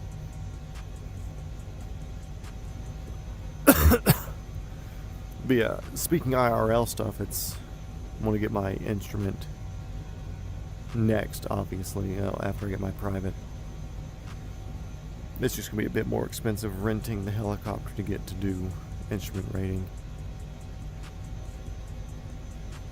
And then from there, which I know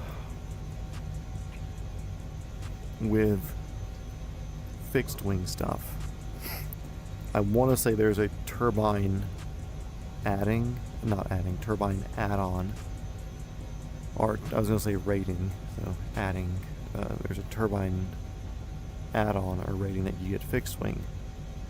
But anytime I hear somebody talk about it in rotorcraft, they say turbine transition.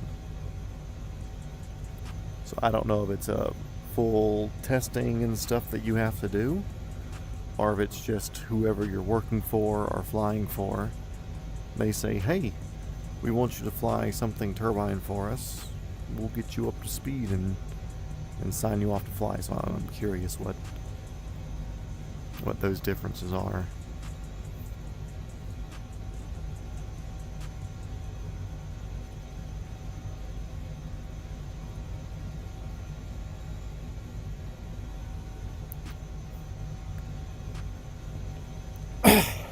That's all fun. Turbine just...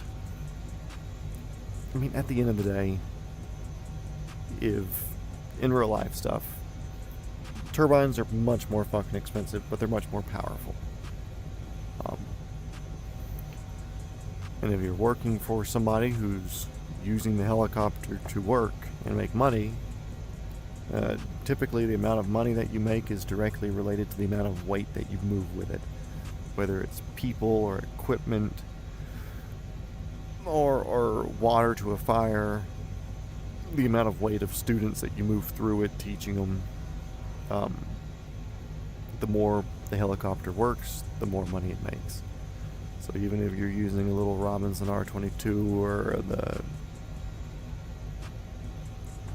Jimbo Capri G2, where you're limited to like 400 pounds of payload or 500 pounds of payload or whatever, even if it's that, one day when you're flying for a medical outfit doing EMS flying, or you're doing tours or whatever, you may think, man, sick, I'll be in this Eurocopter EC-130, a brand new one, 800 horsepower, you can pick up all these people for a flight. Guess what? You're still at the limits of what your payload are. So you have to be much more conscious of how... It's just you're picking up the same thing, you know, going slower, getting off the ground and stuff, just with more risk and more money now. Not very often do you fly light. Timothy, welcome back. Or welcome in. I don't think you stopped in at the beginning any. But welcome in. We're over the water. Ta-da!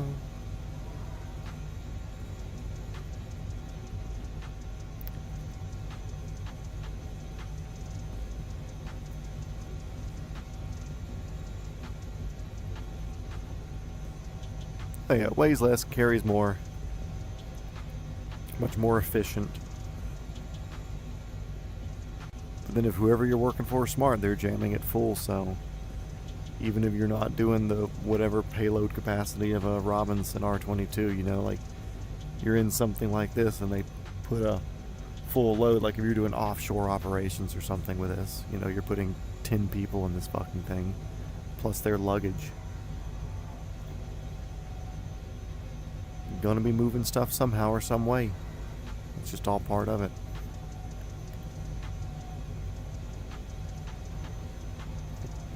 And now, depending on your outfit and how you do stuff as well, you know, you can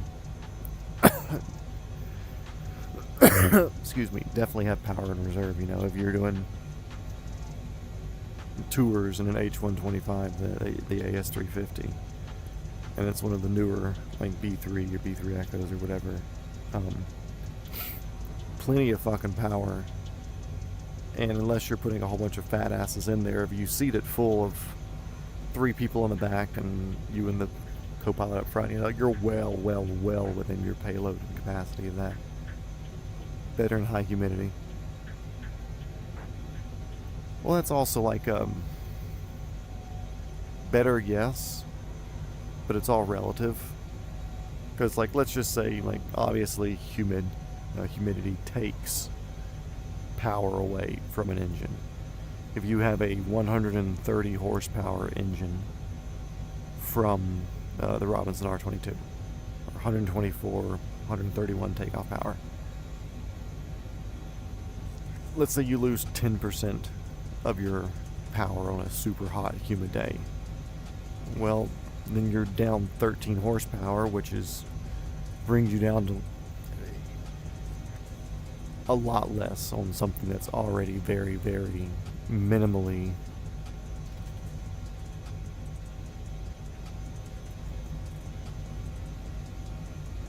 sorry, somebody just texted me.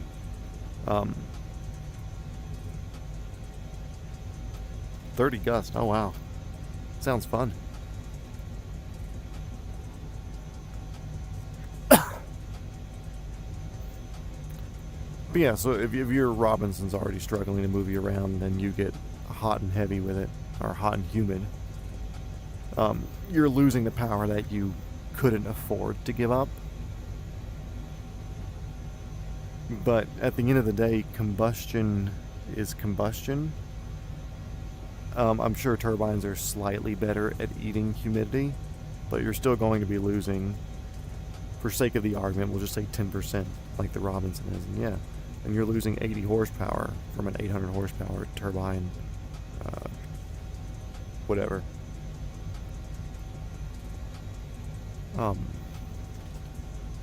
But you might not notice it if you're not near the payload capacity of it anyways.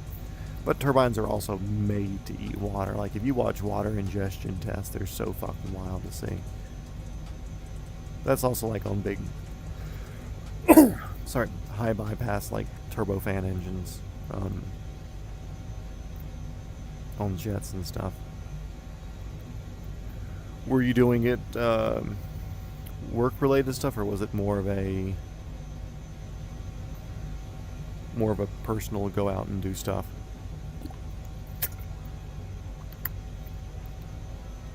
It's like power is reduced in anyway, you know.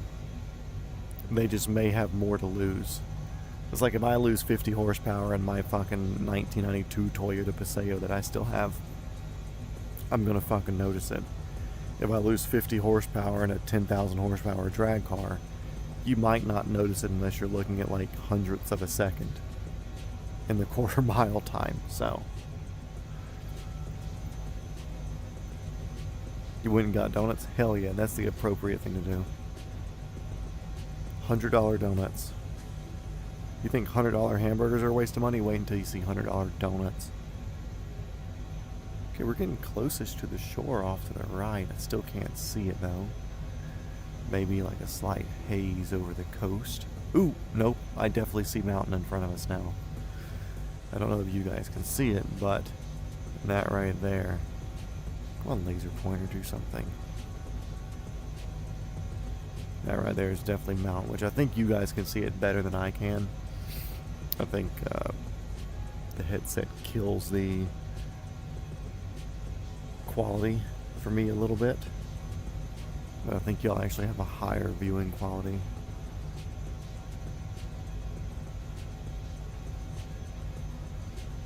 Here's a flight to charge the battery. Is there a solid place to go land and get donuts, or was it like hit an airport or a field for somewhere that you know, then run into town and get it?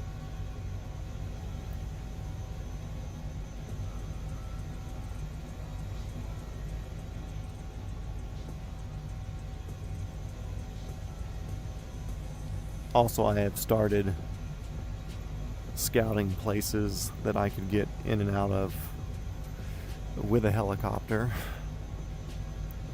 especially like a 44. If I'm doing a bigger rental for the day to do a 44, like going out somewhere with friends. Fill behind a donut shop, hell yeah. But yeah, I'm looking for places like that where I can like talk to the owners of the property and be like, hey guys, I want to fly a helicopter in here one day. Would you be open to that? You know, more people may come to the store if they see it, you know? Could be good for business. Who knows? Yeah, that means you also had 20 people watching you crank up a fucking helicopter like a car with a key going with an almost flat battery.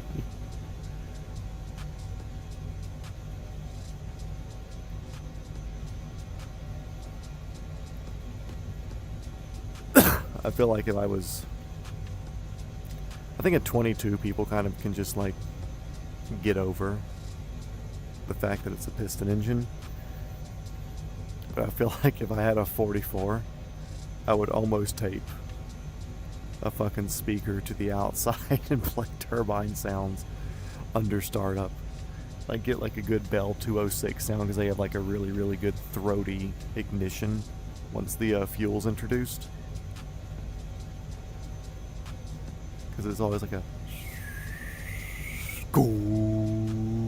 whenever they start fucking that low RPM introduction, like what is it, like 15 or 17% N1 or something.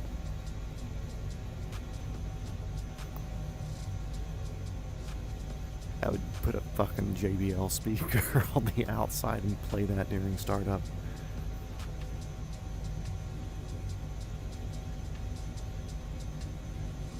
Hey dude, I can't wait to do fucking trips like that. So there's a car show and a swap meet that happens twice a year down in South Georgia. And it's in like a big fairground thing attached. GPS, welcome back. Had to deal with some stuff. Hey, stuff's been dealt with. We're now 43 miles from destination. Yeah, 206s have good sounds. Which I have a decent startup on the channel for one of my videos, but I want to get some like behind the exhaust sounds, good or good microphones and everything. But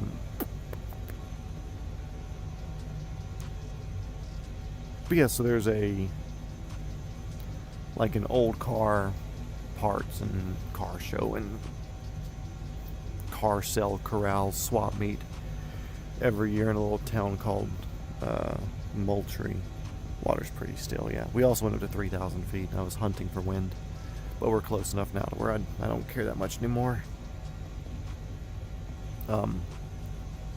Yeah, usually it's like a 3.5 hour drive, but we could probably do the flight in like a bit over an hour and 20 minutes. Hour 30, taking a 44 down. So I want to make sure whenever I get my private that I also train up on the 44 to where I can be current in that and recent.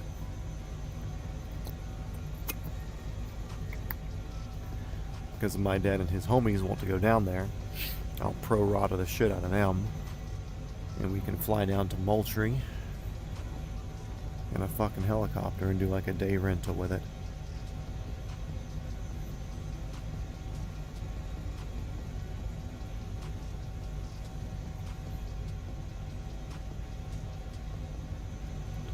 Be a fun thing to do.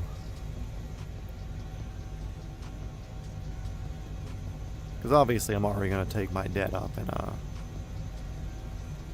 in the 22. Doors off, just out enjoying it. I'm going to give him a little strap for his glasses so his glasses stay on.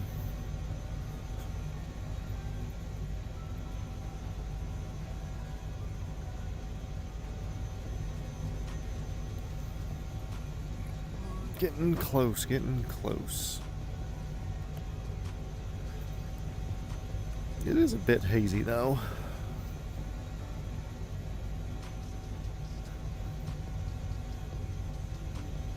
Yeah, a picture that you shared in the Discord looked like was it a Raven 1?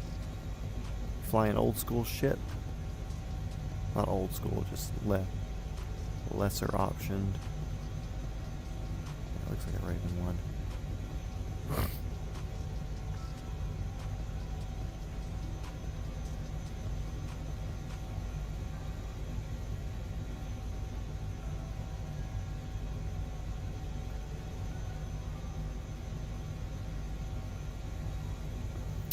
Check this. I'm assuming that might be DMs.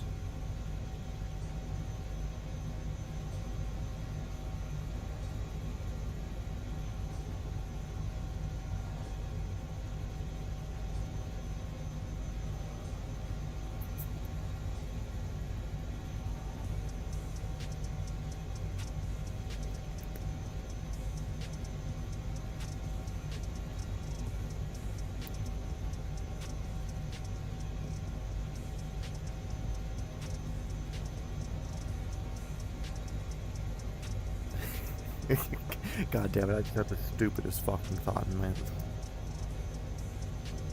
What's wrong with me? Okay, so y'all said, or you said that you guys have a 350 at your disposal, right? I was gonna say do it on a Robinson, but their Jesus nut is obviously on the side, on the hinge at the teeter point. But you should go to a, since I think you said that you have access to a 350, you should take a donut and put it on top and call it the Jesus donut. I don't know why, that just makes me happy thinking about how fucking absolutely ridiculous that is.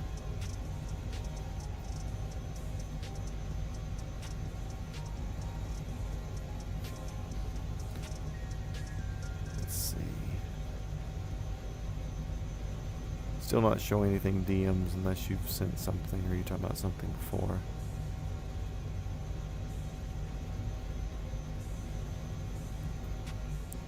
Yeah, I feel like that could be a funny social media video to get like popularity for the company or whatever. Hey, we're ferrying around the Pillsbury Doughboy today, and we have the Jesus Donut holding the rotor system on, which keeps everybody safe. It's got safety wire through it, which keeps it on there, but it's just a Twizzler. DS is just short for Discord. Oh, okay.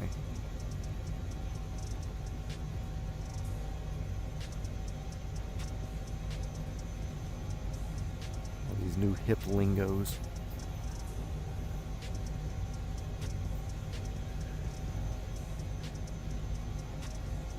Check now.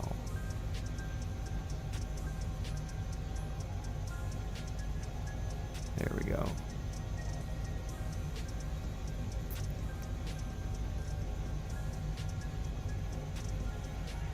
Dude, those dumps look so fucking good. Holy shit.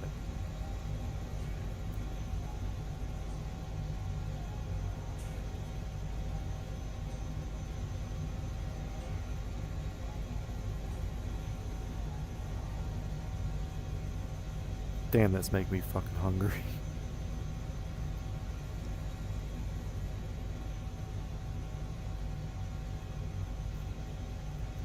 $26 miles.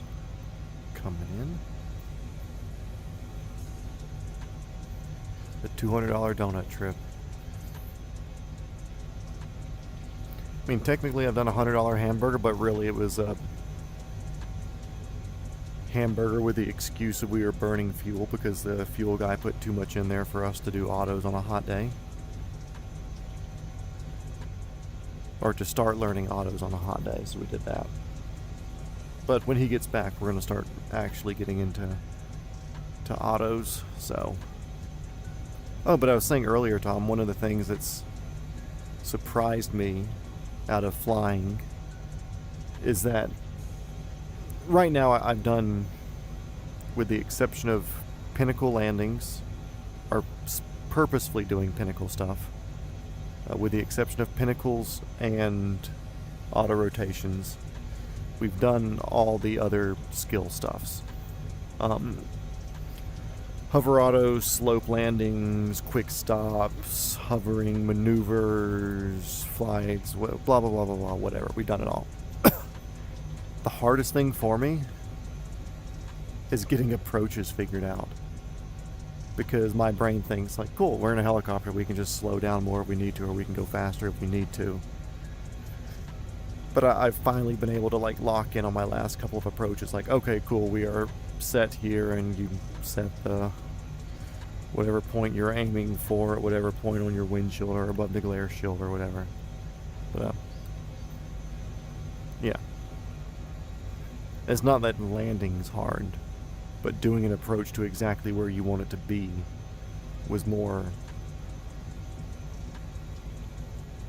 tricky, manipulative, like required more like dedication to whatever. And then on top of that, like, I still don't push the collective down as much as I need to go down. So I'm like having to actively think about, okay, cool, I have to really lower the collective. Now, how long left? We're fucking close. We're 19 miles away. I may do a shenanigan thing afterwards and kind of go fly around where we've been doing the training just to do R22 stuff. But what am I saying? Something, blah blah blah. Oh well.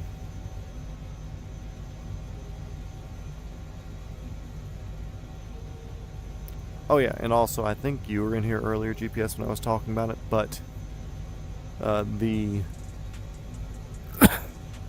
worst habit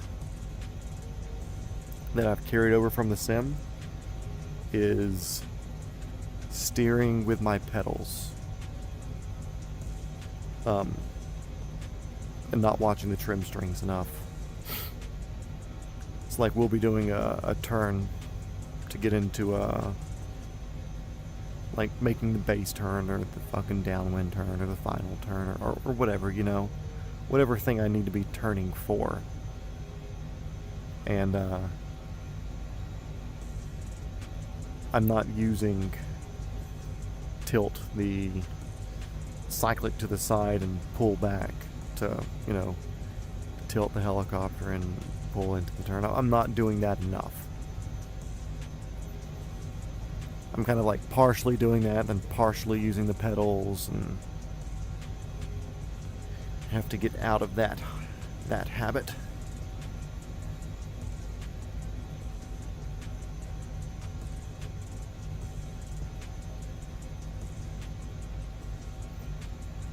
We are moving in here now. Let's go.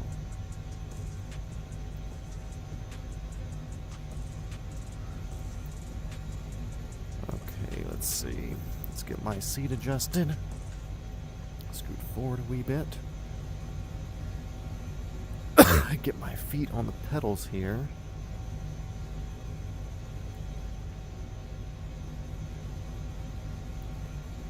Turn off heading mode.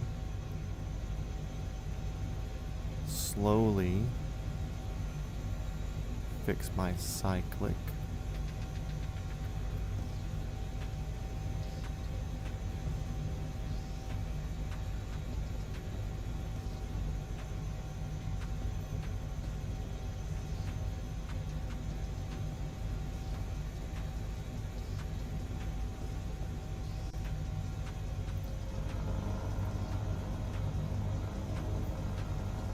Okay, cool. I should be back in full control now.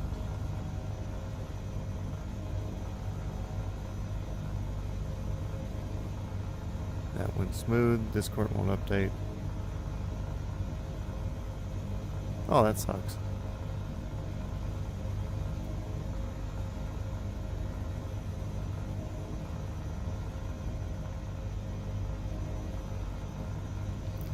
Thank you, Autopilot. You fought valiantly for me. Much appreciated. I don't know the name of this fucking airport. Nicky Tucky Tucky something. That's helicopter 420 Foxtrot Whiskey. 10 miles to the southeast, inbound for the ramp.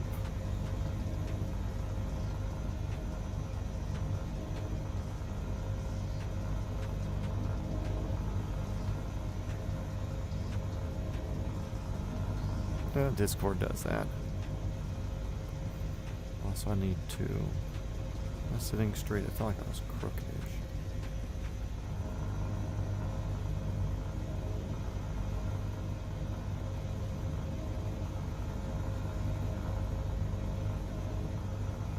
straightish. I just need to adjust the seating position.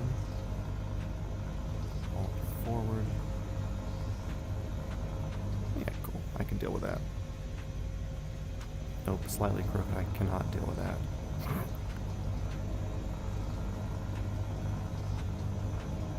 Okay, cool. Like it. Sick. We run it.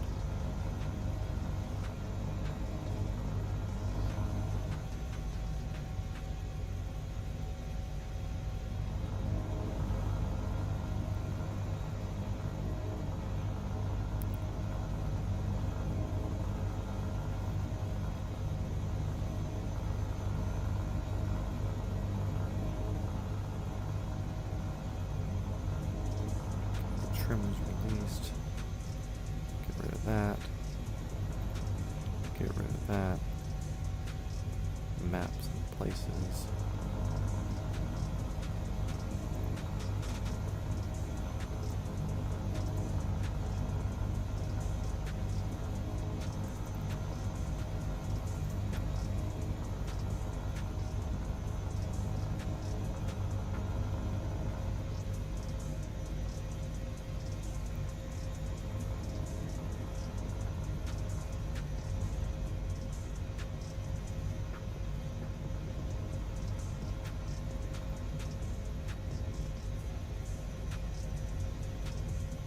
Let me just fuck you off there.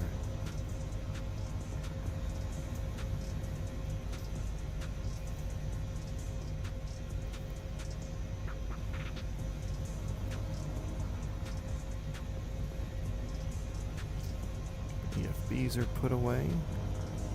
Start doing a little bit of a slowdown down the collective, back on the cyclic, trying to keep our altitude where it's at. No idea where the wind is coming from. Let's see, we're doing... It's kind of coming from our back, so we'll do a left downwind for whatever the fuck this runway is.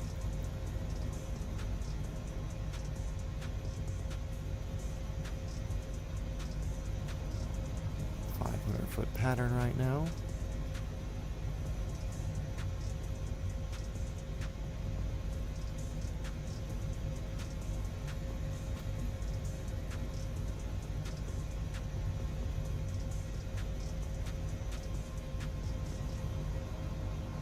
I want this back.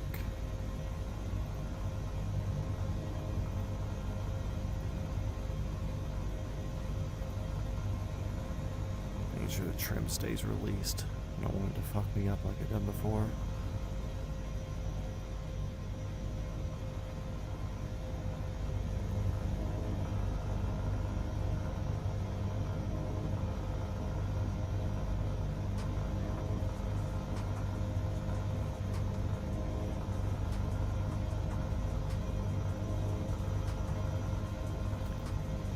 Tight pattern.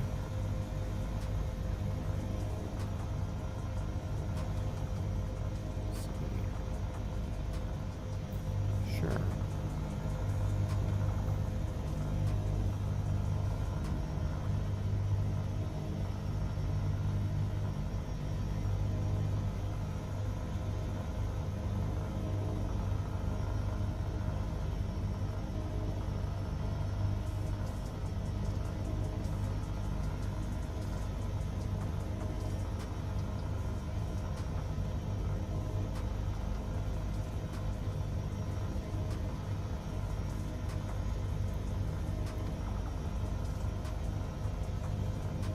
I know there's terrain. I'm literally fucking landing, homie.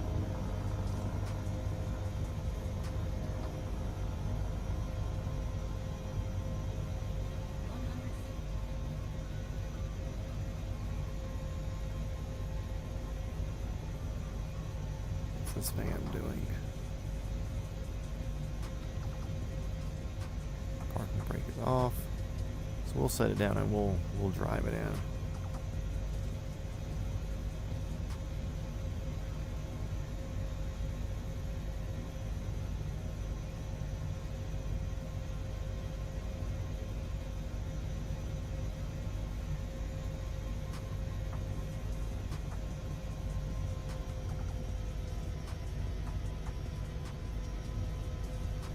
Better land smooth.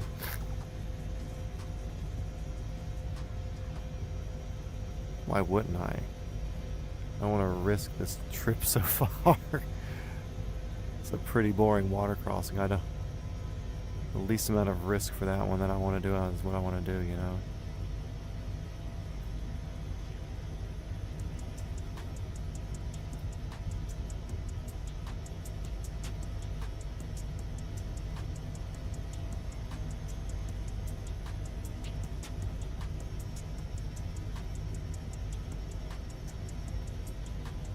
So we can just parking brake slider in here. Skirt. I'll be a little bit closer to the fuel. Hoses are long. I don't know about that long though.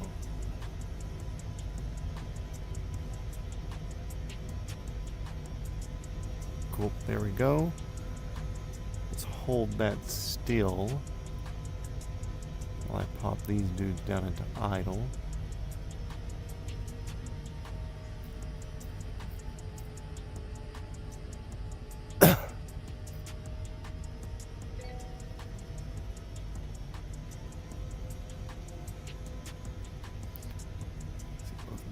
Idle. Yeah, sure, it's probably cooled down by now.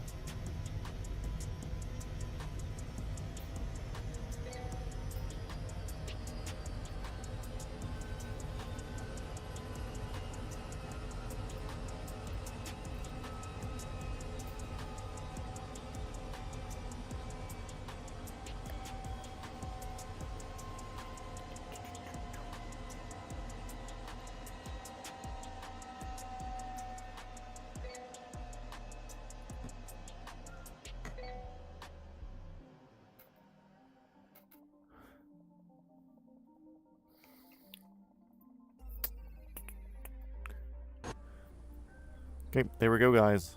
Darwin to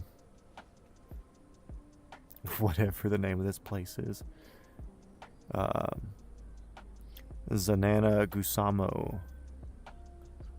We are now off mainland Australia, and we're going to be working our way up towards actual Southeast Asia proper next. So, if you only want to watch the Around the World bit, we're done with that, but we're going to go shenanigan a little bit. God, I fucking hate that. We're going to go shenanigan a little bit. Over at my home airport. So yeah, thanks for tuning in for that. For those of you who are here for that. All 8 of you. Everybody shows up at the last fucking second. 10 people now as we end the Around the World bit of it. Maybe they just want the shenanigan bits. But for anybody's interested, we are here. We started over at my home airport over here. Kind of went up all the way around through here, jumped, came down to Japan, came down through all these islands, did an Australian tour, just left Australia, now we're here. So now we're working up this way.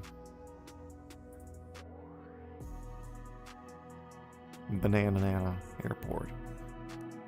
But before we do that, I want to check, because I told one of our other viewers, Berlin, that there are cats in the game.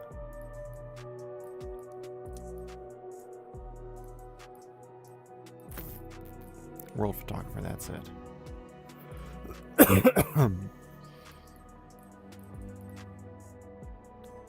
Animals worldwide. Brown bear, black bear, wolf, camel, tiger. Okay, so tigers are here. So we're close to that. Snow leopards. We're not going to be anywhere near those.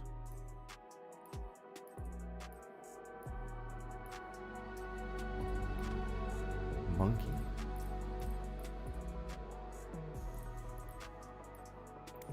Yeah.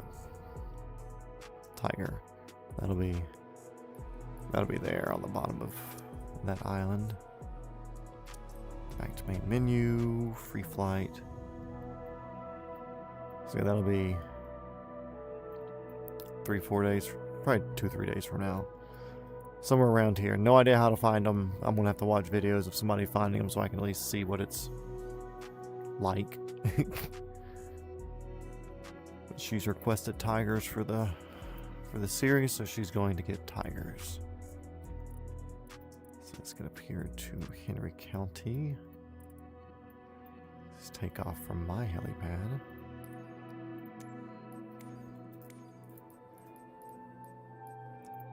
We're gonna make it fucking hot. We're gonna make it fucking heavy.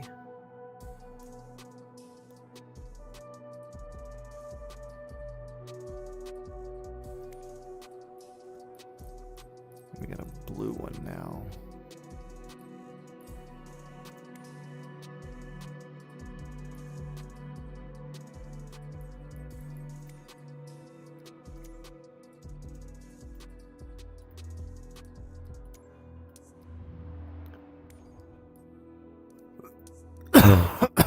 Let's see, that's going to be on the ground, ready for takeoff.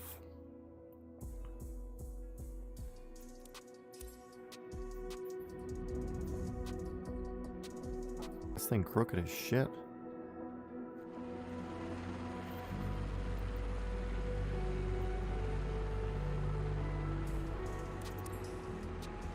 Why did I do ready for takeoff? What the fuck was I doing?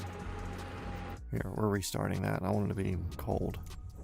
Don't know why I clicked ready for takeoff. Back on my helipad. So there's departure.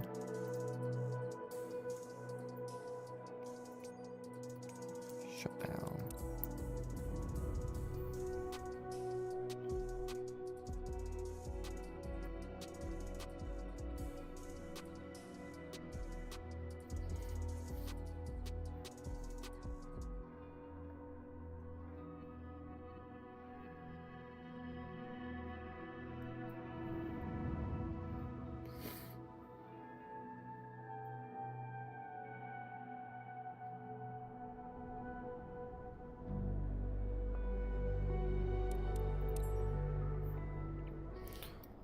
Shift C. Get straight with my pedals here. Okay. Scoot back up a little bit. Let's see.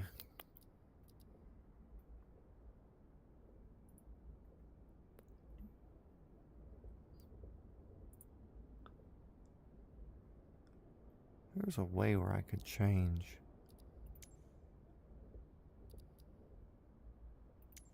Wait.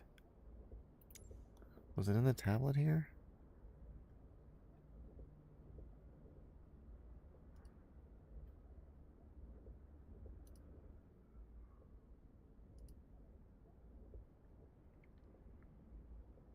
So seats. Fuel, yep. I'm gonna go right up under max weight. 1,364 pounds, 1,370 pounds. We are fucking thick. Okay, cool. Let's see, that's all there. Battery on, strobe on.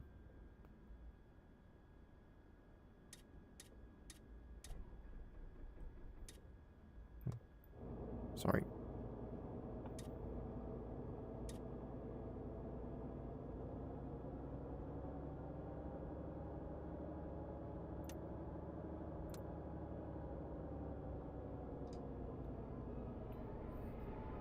Get rid of these fucking things.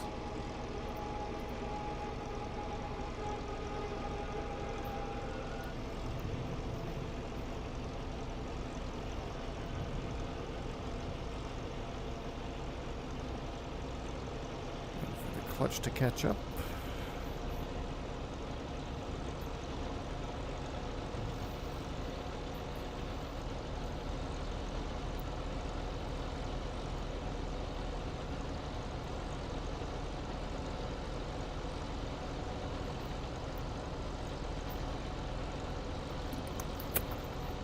touch lights out and bring it up to 75%. Welcome back.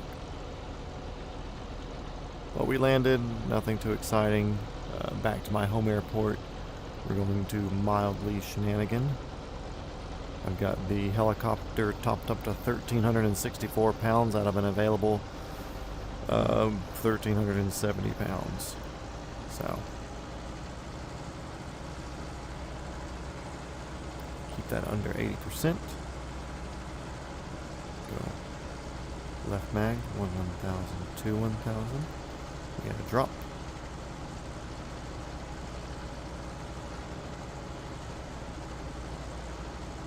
Again, right mag. That's good.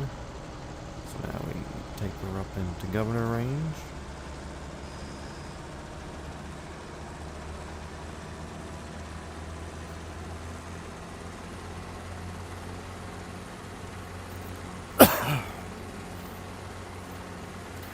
Our cylinder head temperatures good, oil pressures good, batteries charging, carb heat don't need right now. Does it work? Can I do carb heat? Yeah. That's cool. I'm gonna leave the lollipop zone, might as well.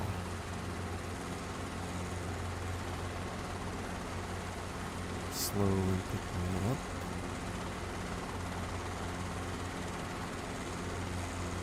Oh boy. So that feels weird on my collective. Hold a second.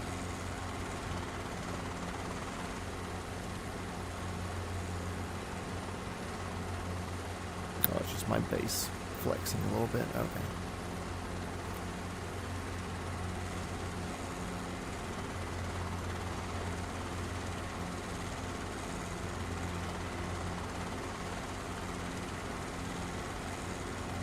Dang it, I know what I forgot to do. Crap. That was way too easy.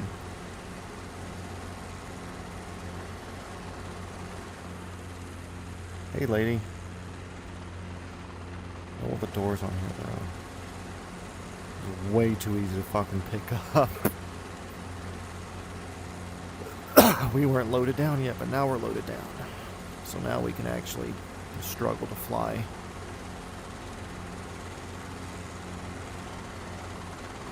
Pull some fucking manifold pressure here.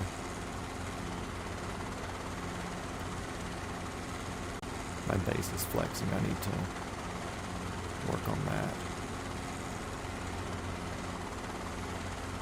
Waste the wind coming. Okay, cool. Speedway traffic helicopter 420 Foxtrot Whiskey, taxiing via Alpha to Alpha 4 to take off on runway 24. Speedway.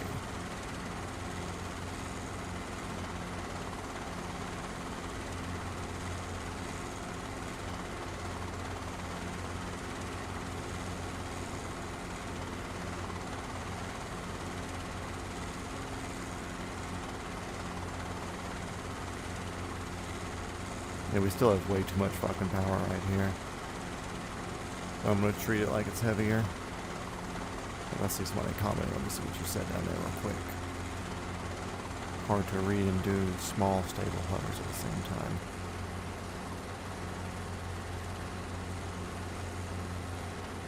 I don't know when was the last time we saw a lane. It's been nice.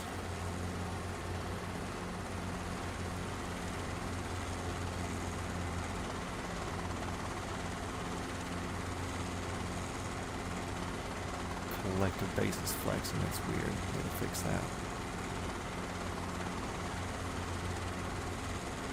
Clear right. Clear left. We're going down the halls.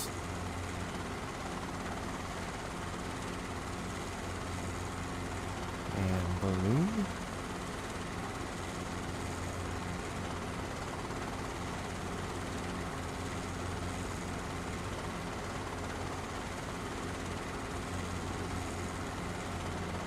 Pitch for altitude, not for speed.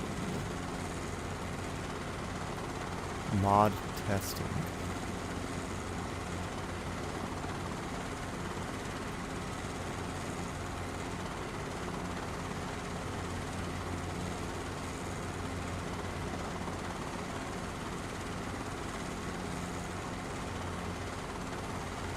I didn't even do field elevation back there. Which I kind of want, because I want to set up the approaches the right way for hauls. So, I don't want to listen to the weather because I don't want the radio to get stuck on. So we're just going to come set down here. And adjust the altimeter to field.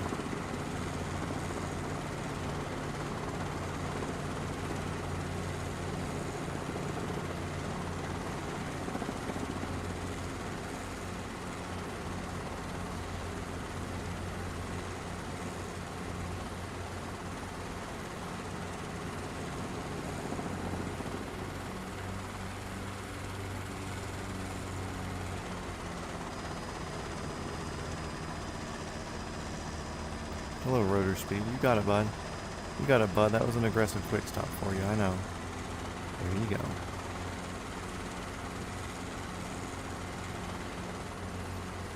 Heavy-ass helicopter.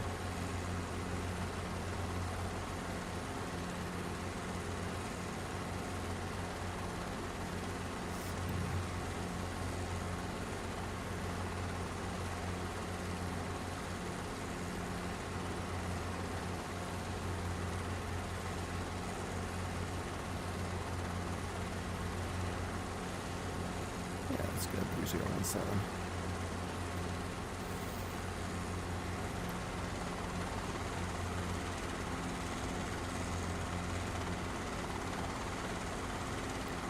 It's fucking funny. I pick up easier in real life because I can get the feedback of the motion.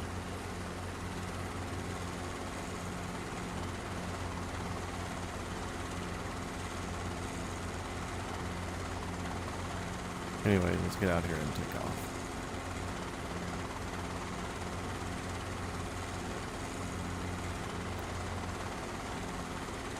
Also, being here in the zero repercussion machine kind of has me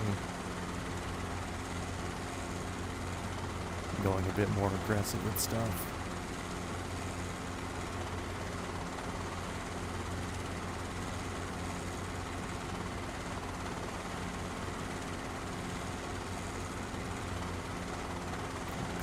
Altitude, we can put some more power in there.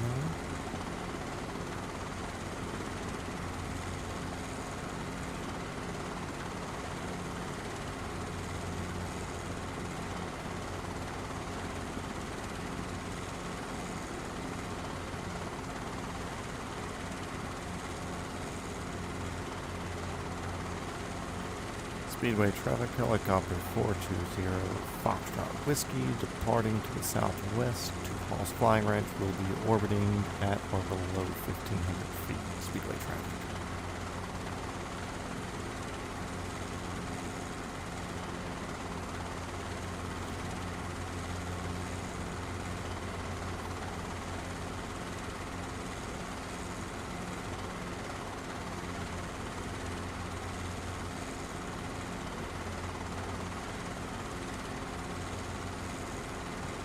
GPS, if you want his Instagram, his handle is bike cranked, just like my hog.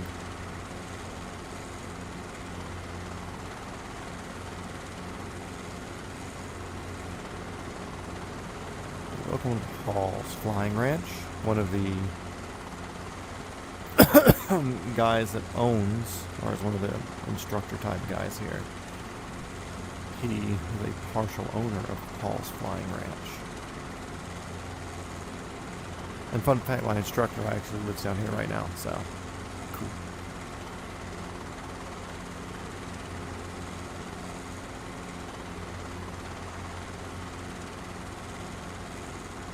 We're going to be coming into this field here.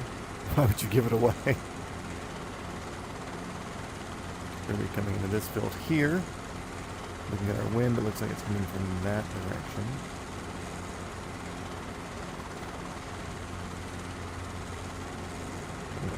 1,400 foot recon pass.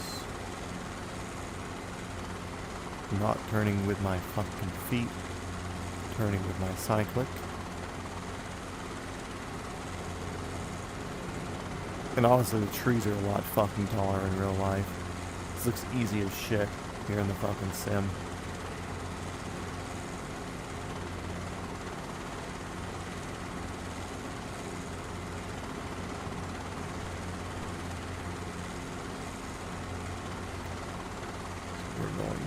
extend the downwind this way.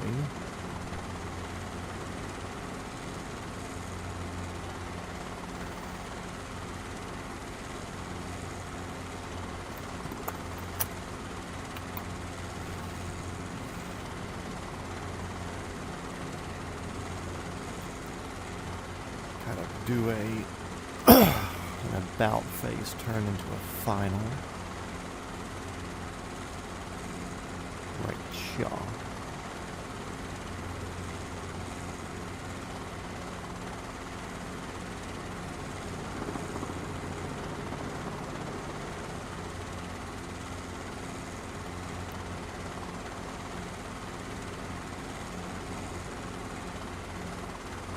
Goes down like 1,250 feet.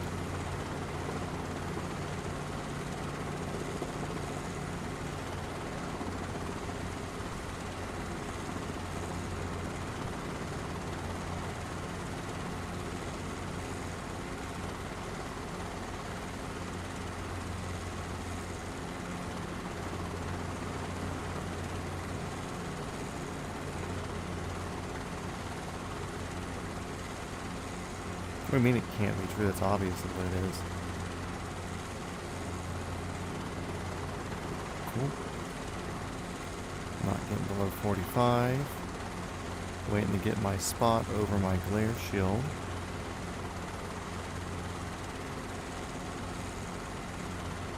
Oop, I slowed way the fuck down. Focusing on the spot.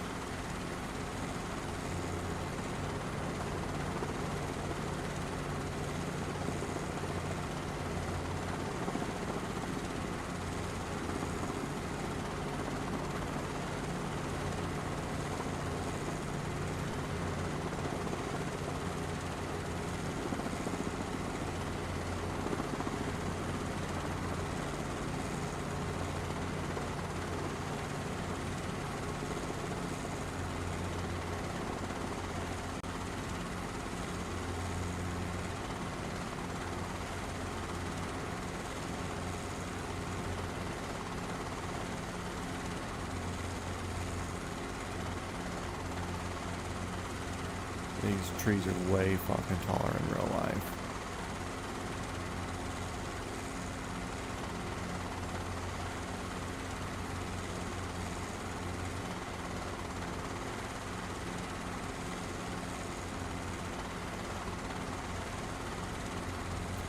Let's see, mags, obstacles,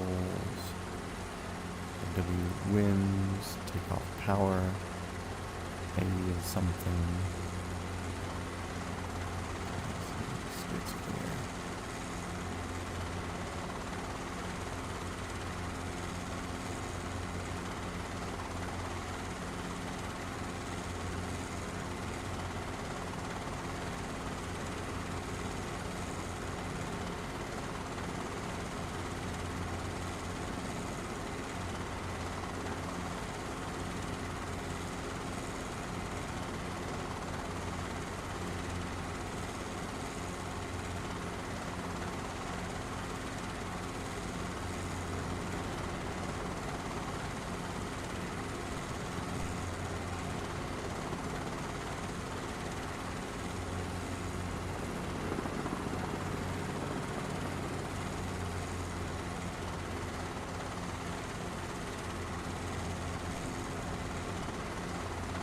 Do we really have clouds like that outside of here? I don't remember.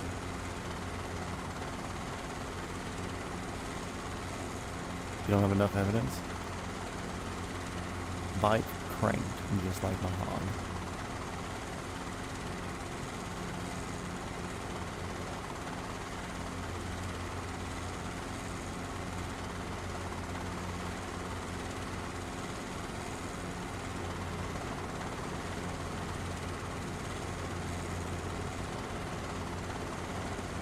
Let's go back over to the runway.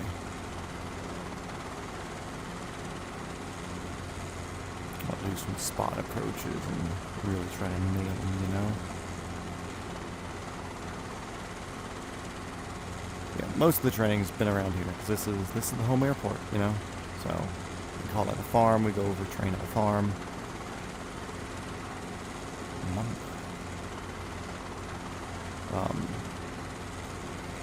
We did that long trip down to Columbus though.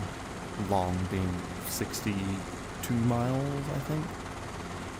Not bad. Decent little cross country in a 22.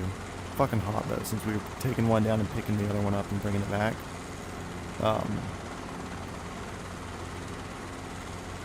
We had to fly down with doors on and fly back with doors on. Because, believe it or not, 22 doors don't fit between 22s. They're all kind of like made to fit. So.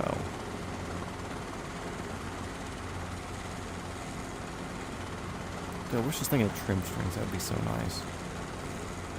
Can I add a panel or something in here that has there we go. Got a ball here I can watch now and see that. Help me get something to trim out too.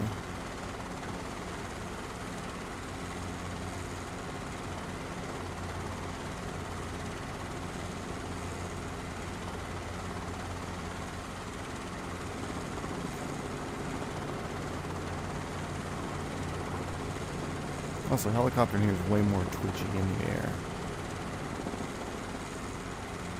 That also might be because I'm doing 100.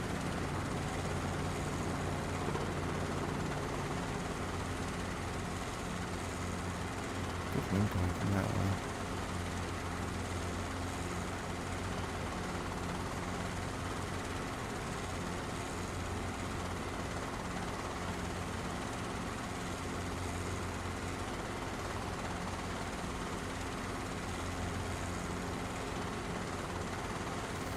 Why are people in here watching it? We're not going around the world anymore, guys. We're doing shenanigans.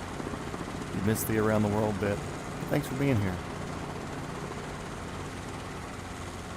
Now we're just running pattern at the local airport, as per my flight school usually does. Speedway traffic helicopter 420 Foxtrot Whiskey turning final to Forest Way. Aiming for the 1,000-foot mark up here.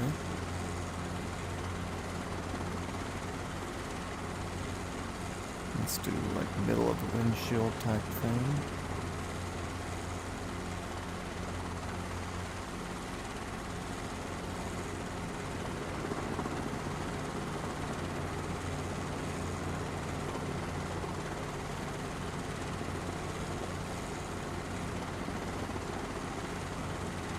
Also, they recently repaved this runway, so it's slightly different.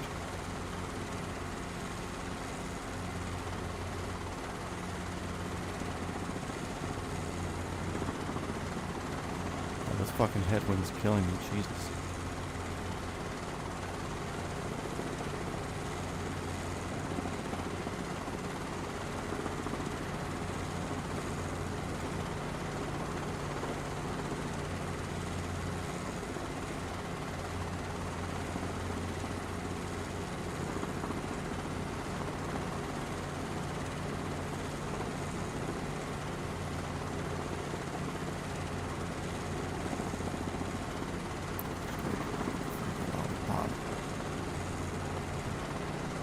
Sorry, we got wiggly there. I turned off the Henry County Airport taxi thing.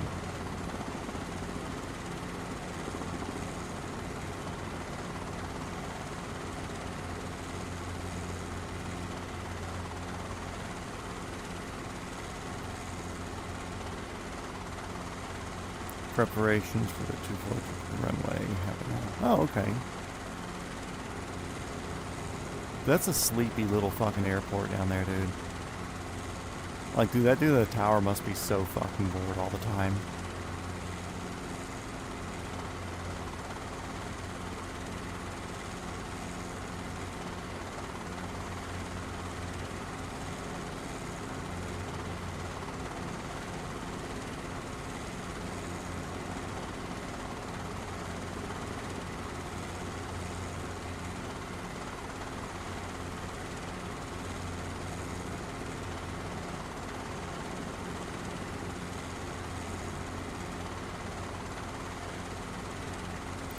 get some altitude. The trees are lagging for me. Stop trying to render in the trees. I don't care.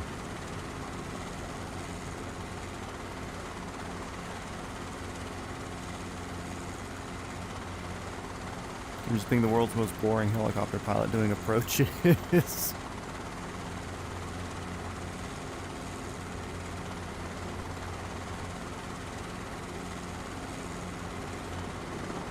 Go up to 20,000 feet. You think this fucking thing can make it that high?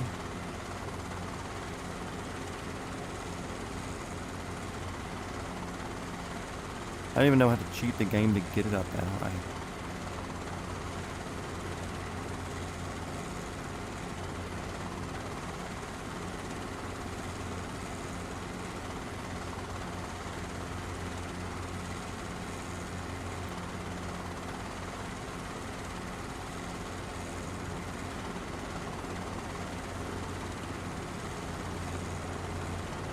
Highest action you get is from Delta or Tier 1. Yeah. You're welcome.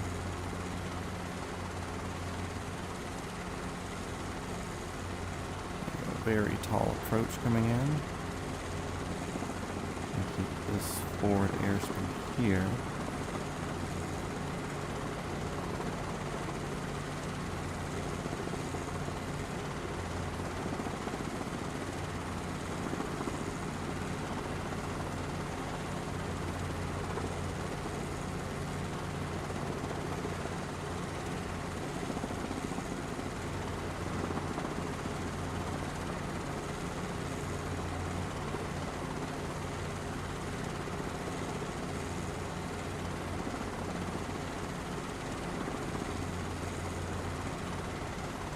Also, Tom, something I did not expect in the 22. The amount of vibration getting back into ETL, doing your approaches and stuff. Like, that was a lot more than I expected. I mean, I can fast forward, but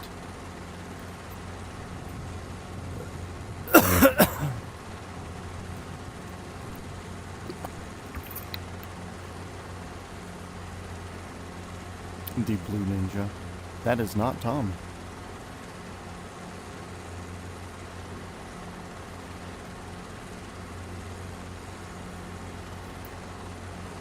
Speedway traffic, helicopter 420 Foxtrot. Whiskey's on the move, 24 for right traffic, Speedway.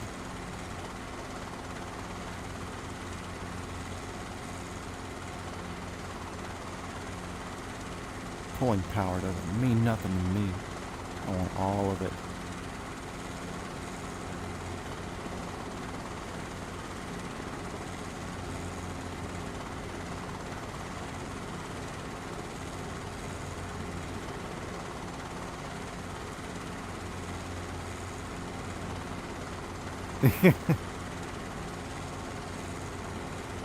Hey, people's personal information is people's personal information. He ain't gotta tell nobody shit.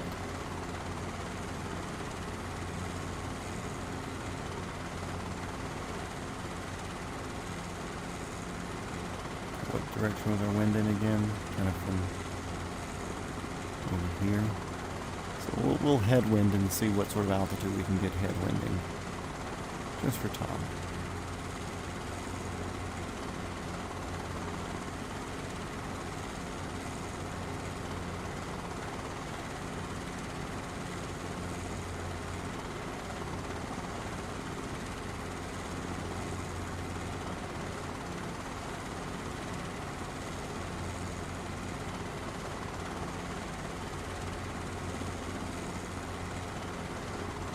Like your story for cloud.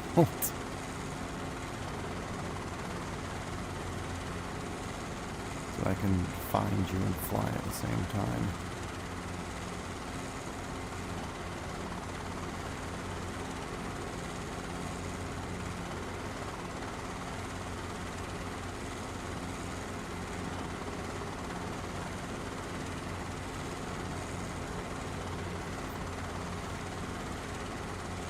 that story?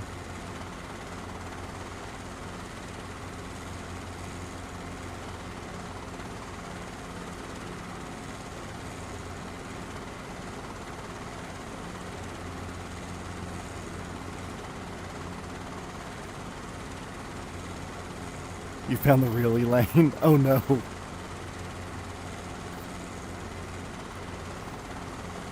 Actually, I'm going to do a power on auto real quick. The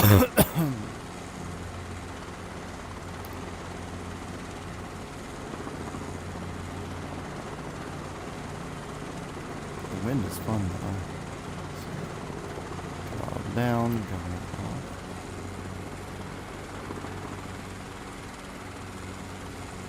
Oh, no, throttle down, idiot. There you go.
A little high on the rotor RPM, reintroducing the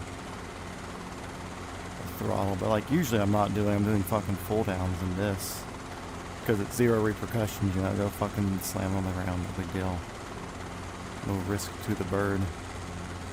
So I'm not used to reintroducing the throttle to it. Feels weird.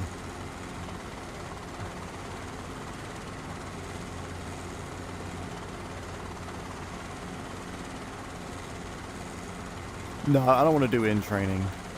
I thought about changing my bio, but it's not, I don't care that much. Like, I'm honestly not even going to, like, really that's in there just that way people know I'm in the helicopter, because I end up clicking and following a lot of other people. Once I'm privately rated, I'll just put heli pilot. But I'm not going to claim any sort of profession or whatever, you know. It's just unless I'm actually doing something.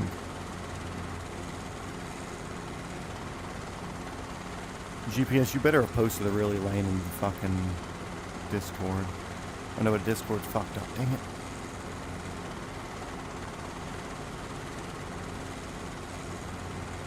Yeah, I'm debating on changing Instagram shit around, but I don't care at the end of the day. Like, Instagram's for fucking group chats with the homies. Fucking Facebook's for marketplace. So we're at 1,700 feet. That's where we do autos at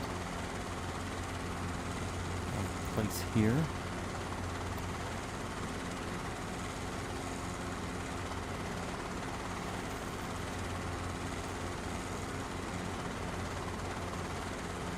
Let's turn finally out using my pedals. Who needs to use pedals? I'll do a little left pedal opposite to kick the ball. Why would we gain on that drop? Jeez.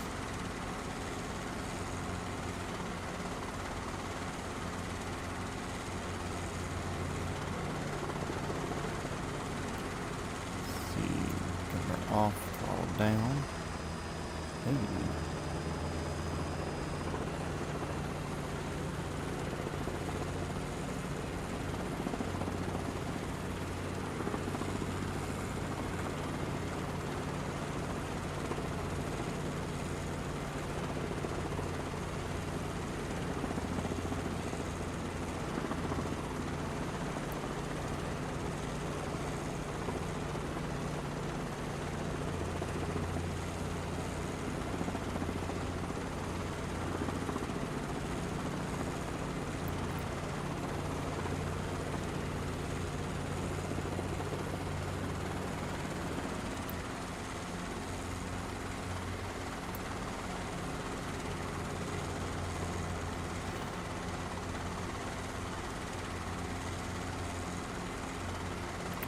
TP. That Trensicle dude.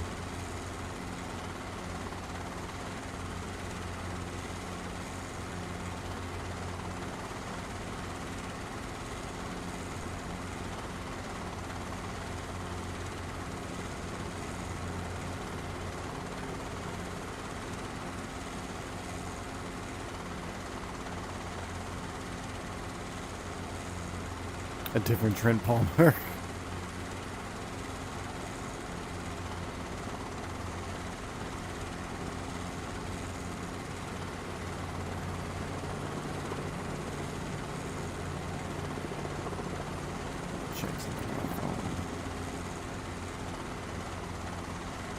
But yeah, so for anybody, I mentioned something a few minutes ago.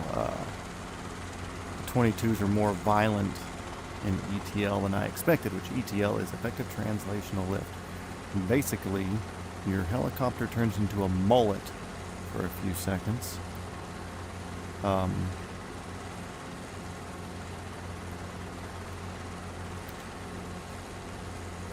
When I say a mullet, when you're in hover, your blades are basically in dirty air, which I didn't care about my tail rotor right there, just so you guys know. So your rotor is basically in dirty air as you're hovering still. It's kind of in its own vortices. It takes a lot of effort for the helicopter to hover here in hover. As soon as you start moving forward a little bit, the front of your helicopter is getting clean air, but the back is not. The mullet. And this is in the front, party in the back. Then once you get all the way up to speed, then it cleans itself up and the full rotor is getting clean air. Anyways, when you're doing your approaches, or your descents or your spot landings where you're coming down in, about watching my speed and everything here. But around here it kind of and then cleans up. And that's coming back through fucking ETL and everything, which I had no fucking clue it would be like that, but that's what it is.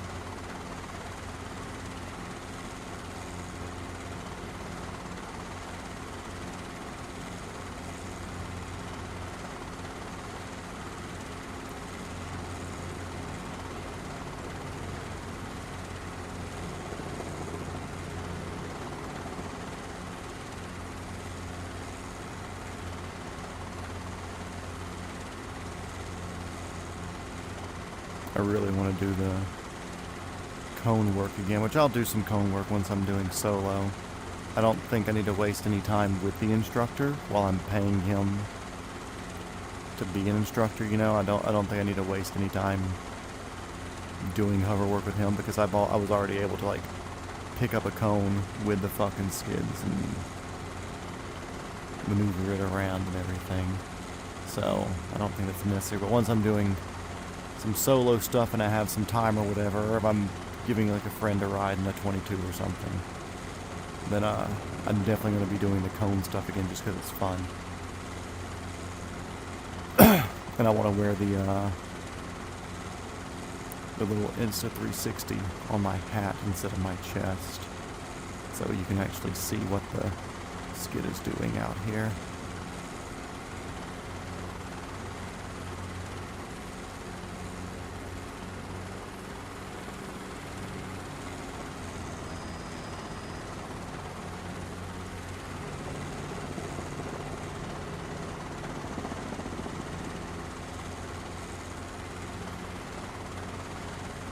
Also, not saying I would be terrified to do this, but I kind of really wish I had fuck you money.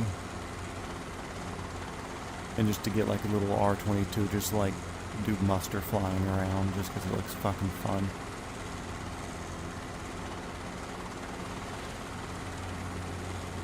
Like, not really worry about manifold pressure limits or anything, but just, you know, if it can't give you power, it can't give you power. And if you hear the rotor speed starting to drop your collective, you know, not having to watch how much power you're pulling. Because right now it's all by the book, obviously. But I'd like to fly free one day.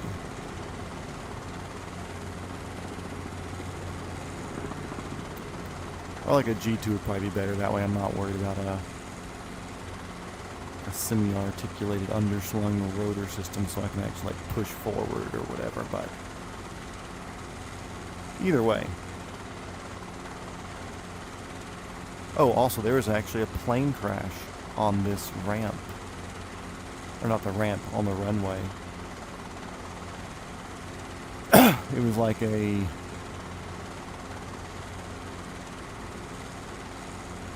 Okay.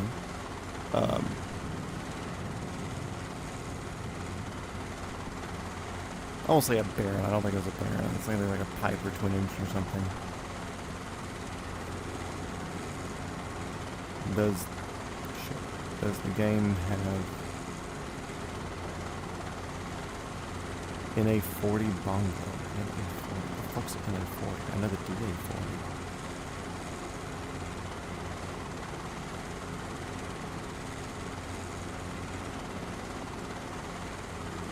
NA40 bongo.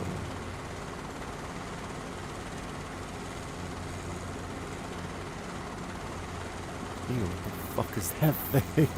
It's the ugliest little fucking helicopter I've seen. There's a website, I think it's called flightsim.to, that has all the downloadable helicopters that you can get. Some will say if it's good for 2024, or if it's only good for 2020. But actually, I'll land real quick and set her down on the pad. So we'll do a little...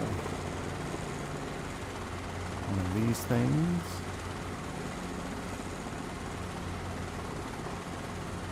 I'll look in Marketplace to see what sort of helicopters have popped up. Because I think tomorrow is the Tau Oaks Hangar OH6 or the MD500C. I think that releases tomorrow. Come on, Rotor Droop, let's go. Come on, blade stall me. Blade stall me. Blade stall me.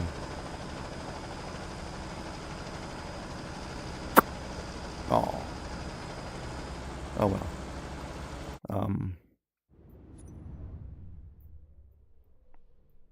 Let's see.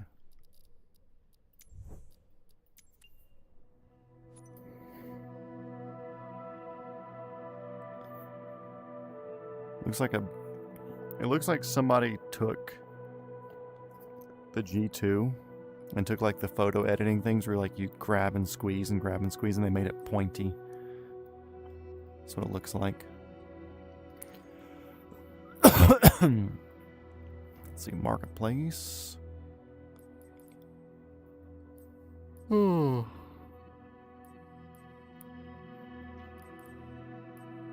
exclusive aircraft. What was that? It's an update. Upgrade. Okay, yeah, that is upgraded. I've got the newer one of those. Ooh. Helicopter. So we have a Mi-8. Okay. R66. Cowanson, but we already have the one from this native in the game right now. We've got the 222B. I don't want the skidded version. Looks weird.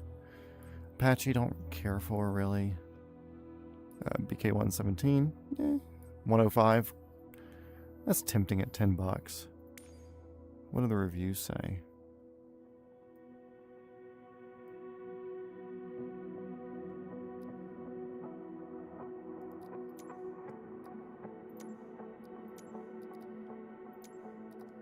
It seems like it's probably not something with a good flight model. I think it's probably just like a base helicopter.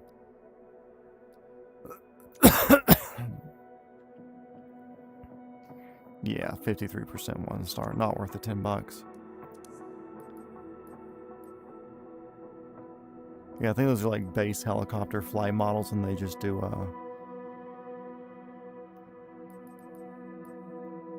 and they just change the body or the look or whatever on it.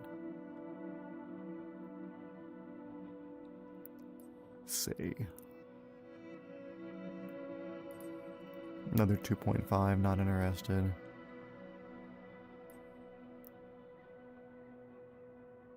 So that's one that they just released, but not these people. This thing's so fucking ugly. I can't believe they built that thing. That's cool. Hiller. Nice.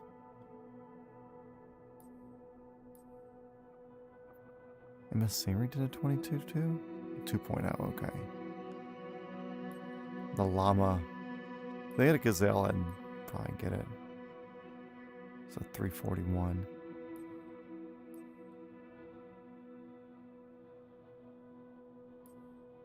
Also the Blackhawk. So things coming out this month.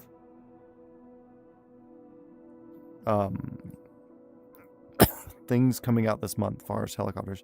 I think the Blackhawk's finally releasing for Miltech. The OH-6, this one, but from Tao's hangar. And then the S-76 from Cow and Sim. I think all of those will fucking, all those are coming out this month. So big month for this. 47G. I've thought about doing that because I actually have one at the school and I think that'd be neat to fly. But there's no correlator, there's no governor, it's all with your hand, which is neat. But I think they usually bring the school owner out for that because I don't think our instructors are up to date on the 47. A jet exec would be neat. Mini 500. Like, I heard the rotorays, like, they fly decent. But the jet exec just gives it power. These are all ones I own, so Tao's hangar, it's not showing yet. Let's go to their Discord, because I think they may...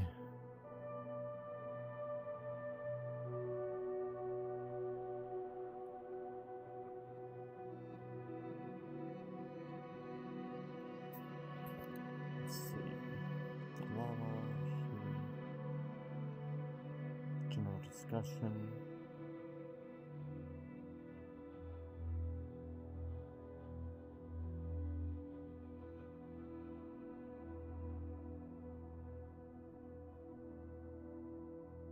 Marketplace only.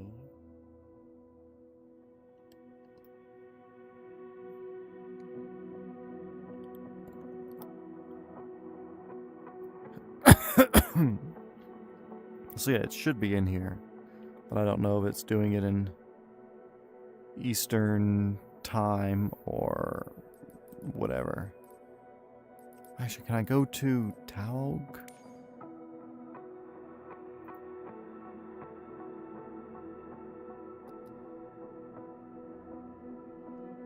It's like their Huey's fucking sick.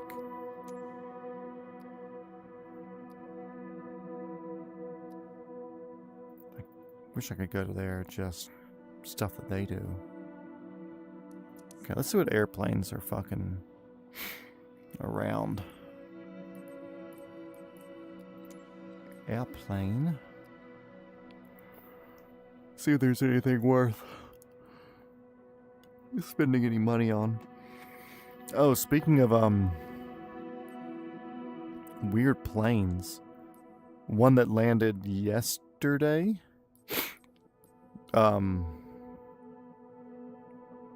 1124 wind something, IWA, Israeli something. I was telling my friend about it, he goes, oh, the Jew canoe. And I was like, okay, the Jew canoe.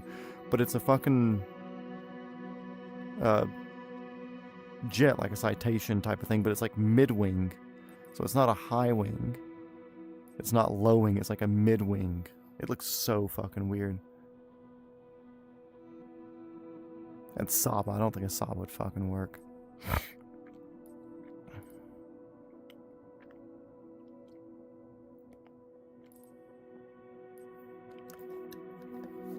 Scrolling to see if there's any neat thing. Oh, auto gyro. So I have to learn some auto gyro shit and some plane stuff too.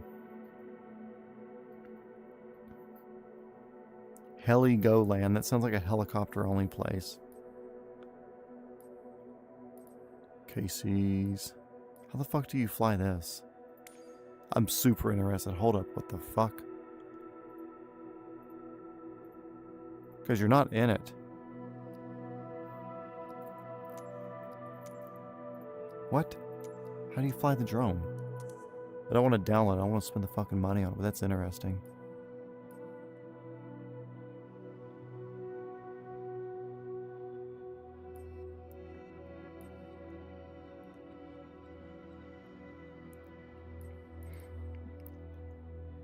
Okay, guess it's an airplane. It's got wing.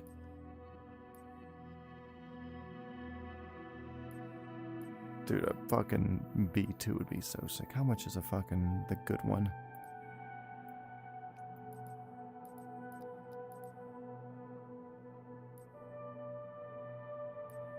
I swore I saw another B2 up here.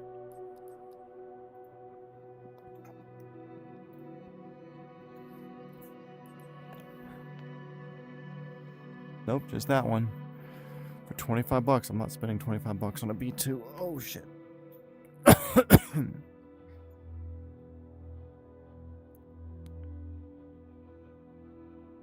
Heligoland.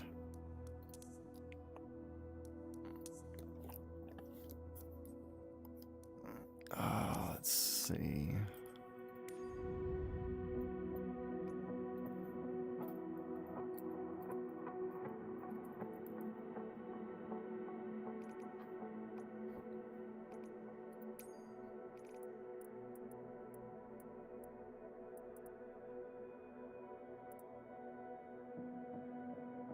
The fuck? Come on, give me clear weather, idiots.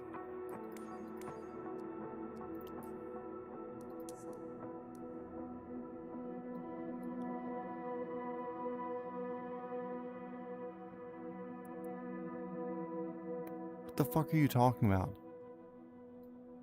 What is this?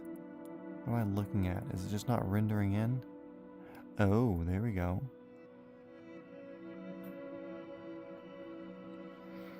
I think I remember seeing something about 737 or something landing here.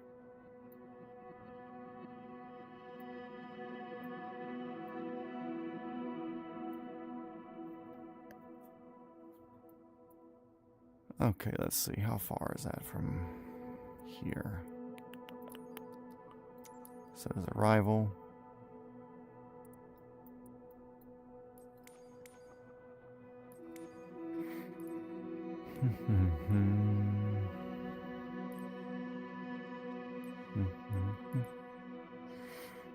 Seven 47-8. 747-4.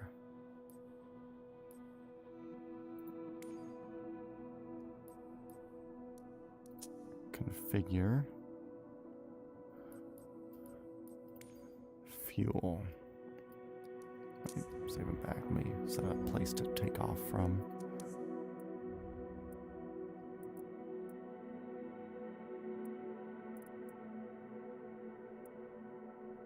Does it have enough runway?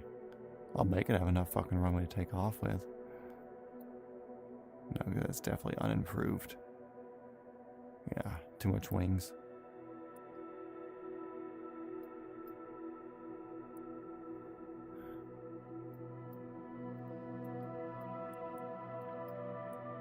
Hamburg, they should handle a 47.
Mm-hmm.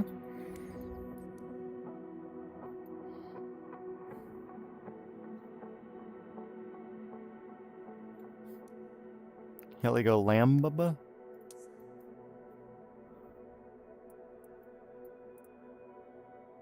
Yeah, looks like our best runway option. Sure, let's fucking try it.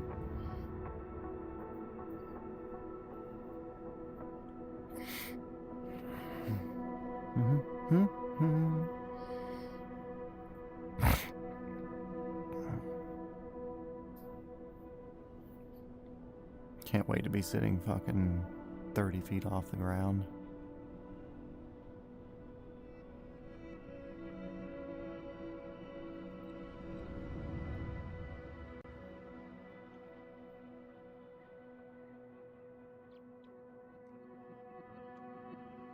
Hamburg Tower, Boeing Alpha, Sierra 744 Sierra Tango ready at runway 15. Not sitting all the way East back departure. too far. Okay, let me check this real quick. How do I put these in?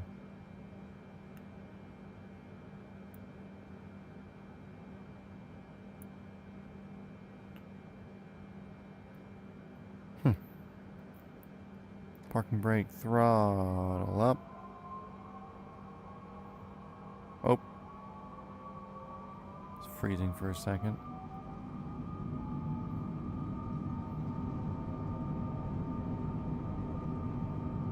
They know what my flaps are at. Who cares? 10 degrees.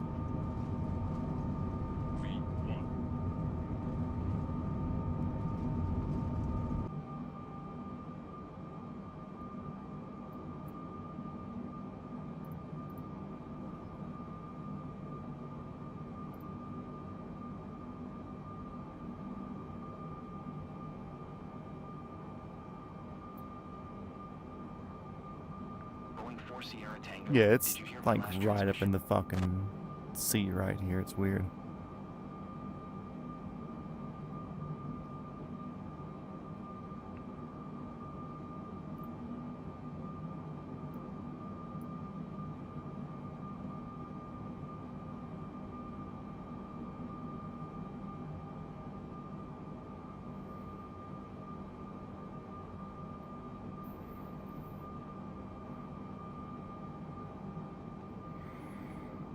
I'm still like 700% sure that I can fucking land a Boeing. Acknowledge last transmission. I'm not going to acknowledge any fucking transmission.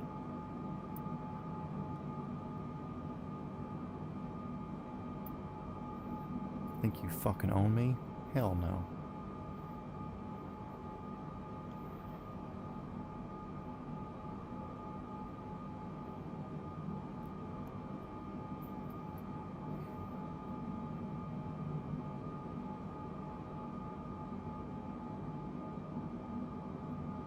Boeing 4 Sierra Tango. Acknowledge last transmission. Shut the fuck up. By acknowledge, will you leave me alone?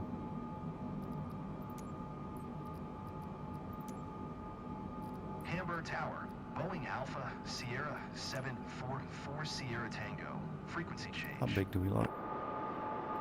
Oh, hell yeah. We were landing on that fucking island, dude. No worries. See, a normal pilot couldn't land on the island. Me, though, I can. Because I'm not scared and I'm irresponsible.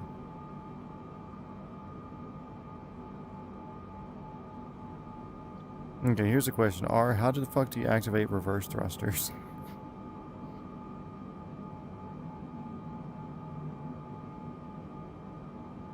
Because usually it's detent and pull back. But I don't think that's a thing.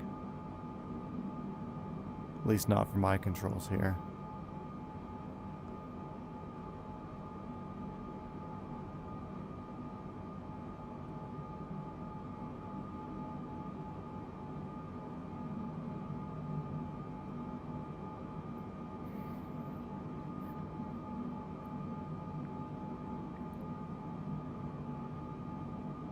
a little lever on the throttle. It's like the one right there that's unactivatable. This thing here, or are we talking about the bits in front that I can't see? I don't know. We'll fucking freak out and try to do it when it happens.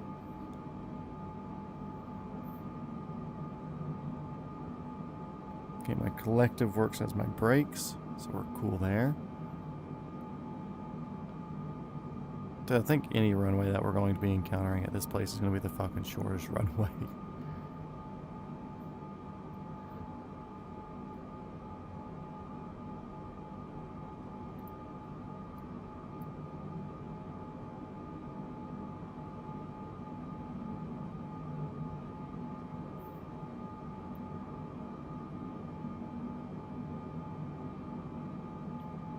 Looks like a mini throttle.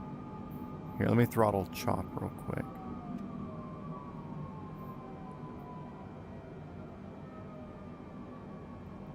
Yeah. Oh, I can... Okay, I can, but I gotta... I just did reverse thrusters in the air. I'm gonna have to scroll with my mouse wheel over it. So I may do that before we land.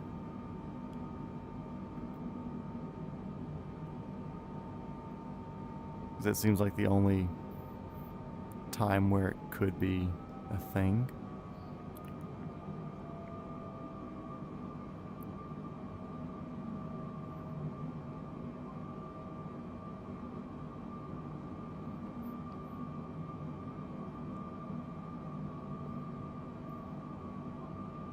But I'll tell you what, you're gonna see somebody floating the fucking stall. See, normal pilots wouldn't do this because it's too dangerous. Me, I just don't know better. Like, what was it? Was it a 320 or a 707 or something that we set down up in fucking Alaska or Canada? I think a lot of people wouldn't fucking try it. I just don't know better. It's a difference.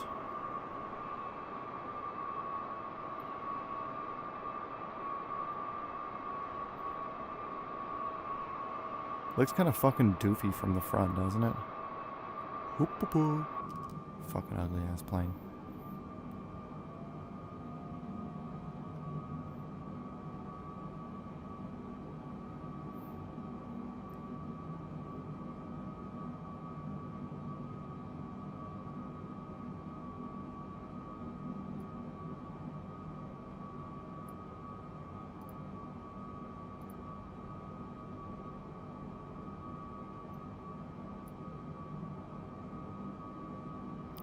Fucking assholes got me to do a 60-mile extra leg in a fucking airplane. 480 meters done.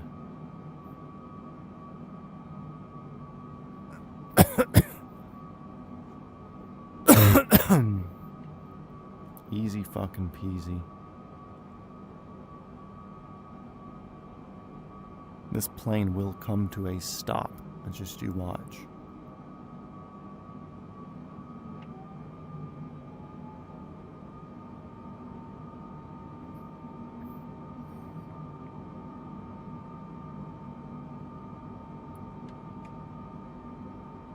My party trick, we're going to be using speed brakes as we fly with pretty high throttle. But why, Matt, would you do that? Because we're burning fucking fuel. We are burning fuel.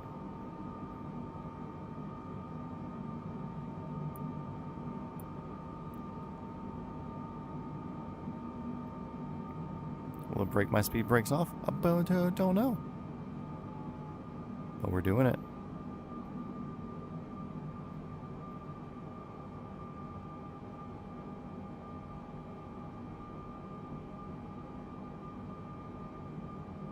Also, why would Lufthansa, however the fuck you say their name, why would they take the fucking, that plane there, like, just as a flex, like a multi-million-dollar, like, cool, let's see if we can do this sort of thing? It just doesn't seem like the risk is worth the reward, but then again, you're talking about it years later after they did it.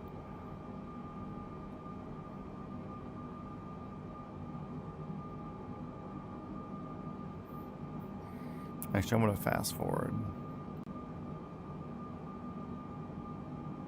4 times speed right now.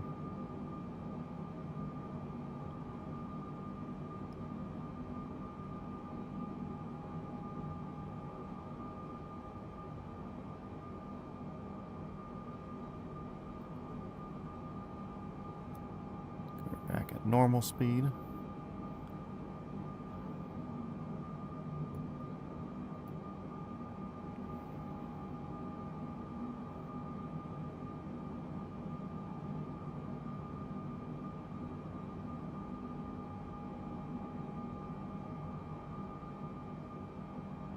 Oh, is it touch and go?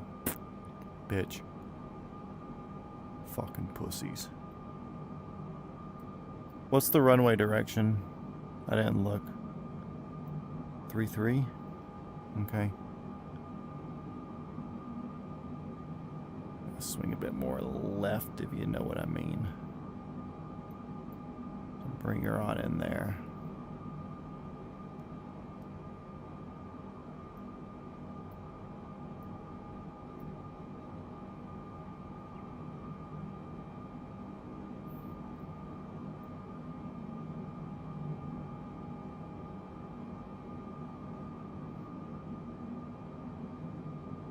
It wasn't a full stop landing. It was a landing.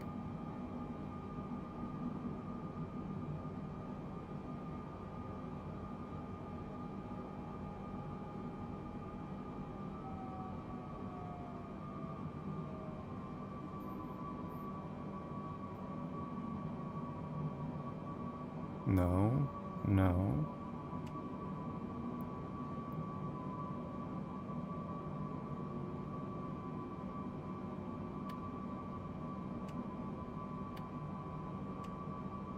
Flaps 30. Speed brake, yes.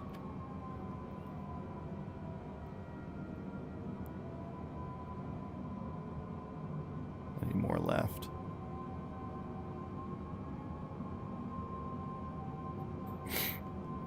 $10-mile final. Plenty of time to line her up.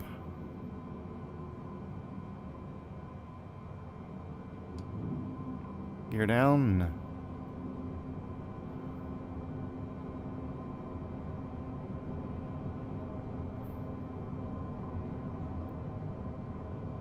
More left.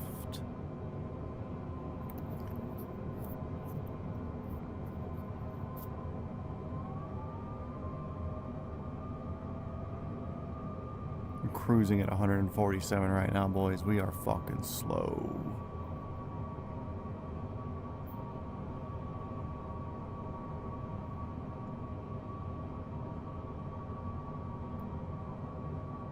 Kind of in the middle of the island. Weird.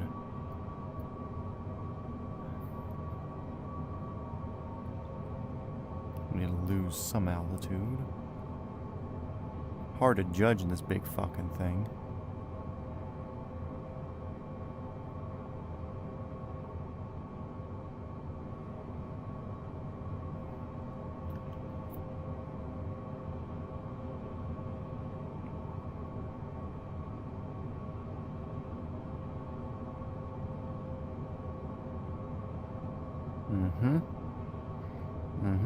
Everything's going great, guys. It's gonna be fucking cake.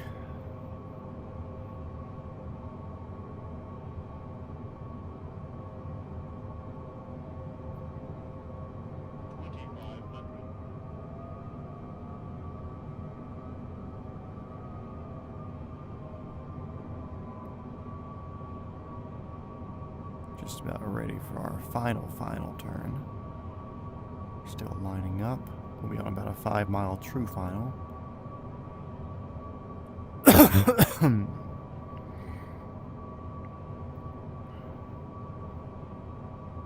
a lot of altitude to lose. Hell yeah. Island's gonna look huge when we get up there.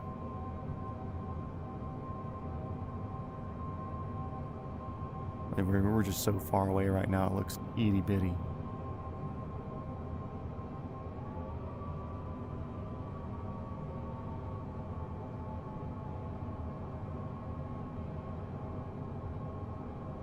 Yeah, see, look, that runway already looks like a mile long.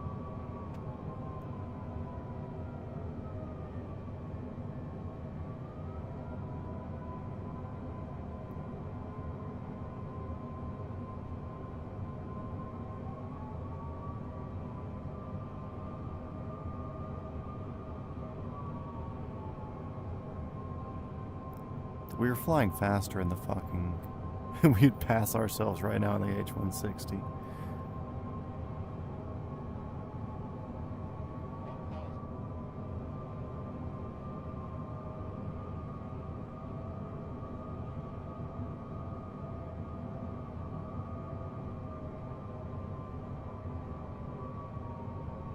What the fuck is Heligoland? Ooh, we got somebody watching. Oh, there.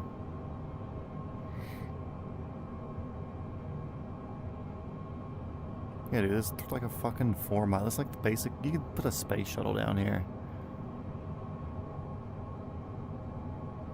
I don't know what the big deal is. More worried about my wings.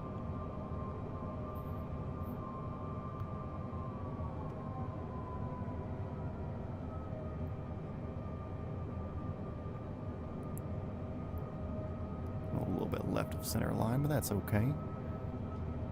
Most people would go around, not me.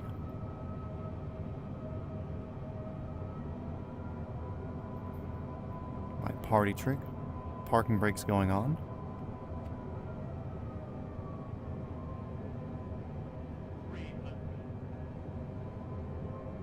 Yep, landing gears down. See, throttle all the way down. Throwing these into reverse somehow.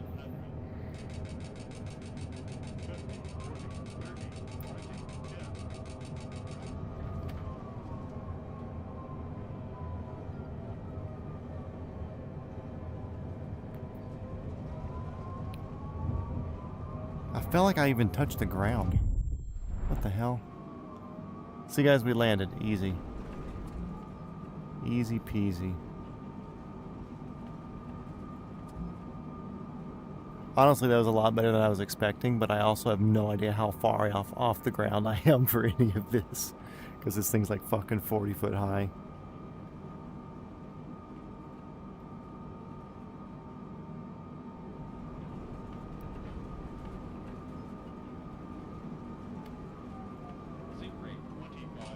Sink rate? What does that mean? There's a helipad, bud. That's where I'm going.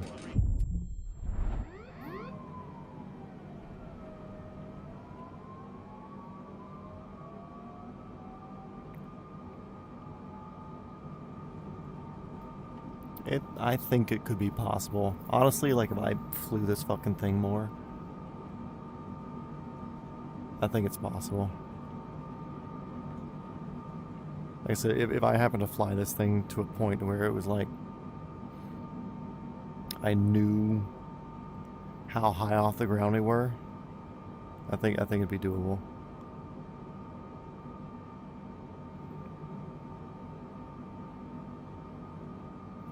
No, but we're doing an emergency get the fuck out of here climb right now. So we'll see what we can do while maintaining decent airspeed. Toga.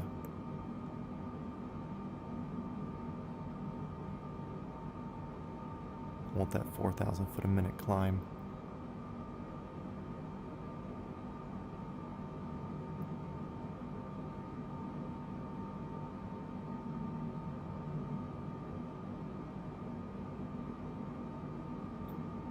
Jeebus, guys, look at this. Why can't helicopters do this?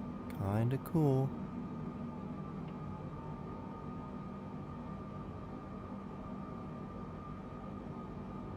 We're still climbing at fucking 5,800 feet a minute.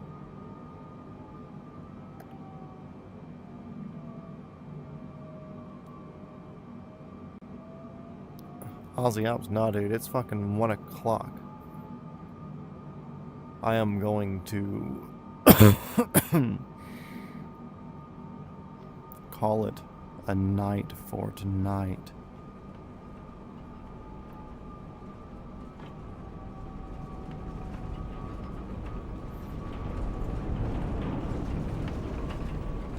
Oh. Nope, that didn't work out, did it?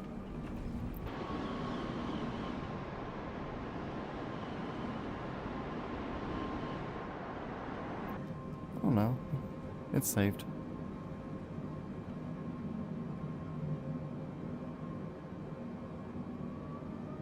Probably broke something, I would assume. But yeah, we'll throw Aussie Alps in sometime this week while I'm going to be more consistent, while I'm not flying the real things. But for tonight, it's 1 o'clock, so I got to take the dog out. Be working our way up these islands, so we'll probably come up and do a quicker crossing here, like 50 miles or something. Yeah. And start working our way up this chain. Once we get here, we got to find a tiger. And we'll keep on going. But yeah. So I'm going to call that it for tonight, everybody. Thank you so much for being here. Go hug your loved ones and help an old lady across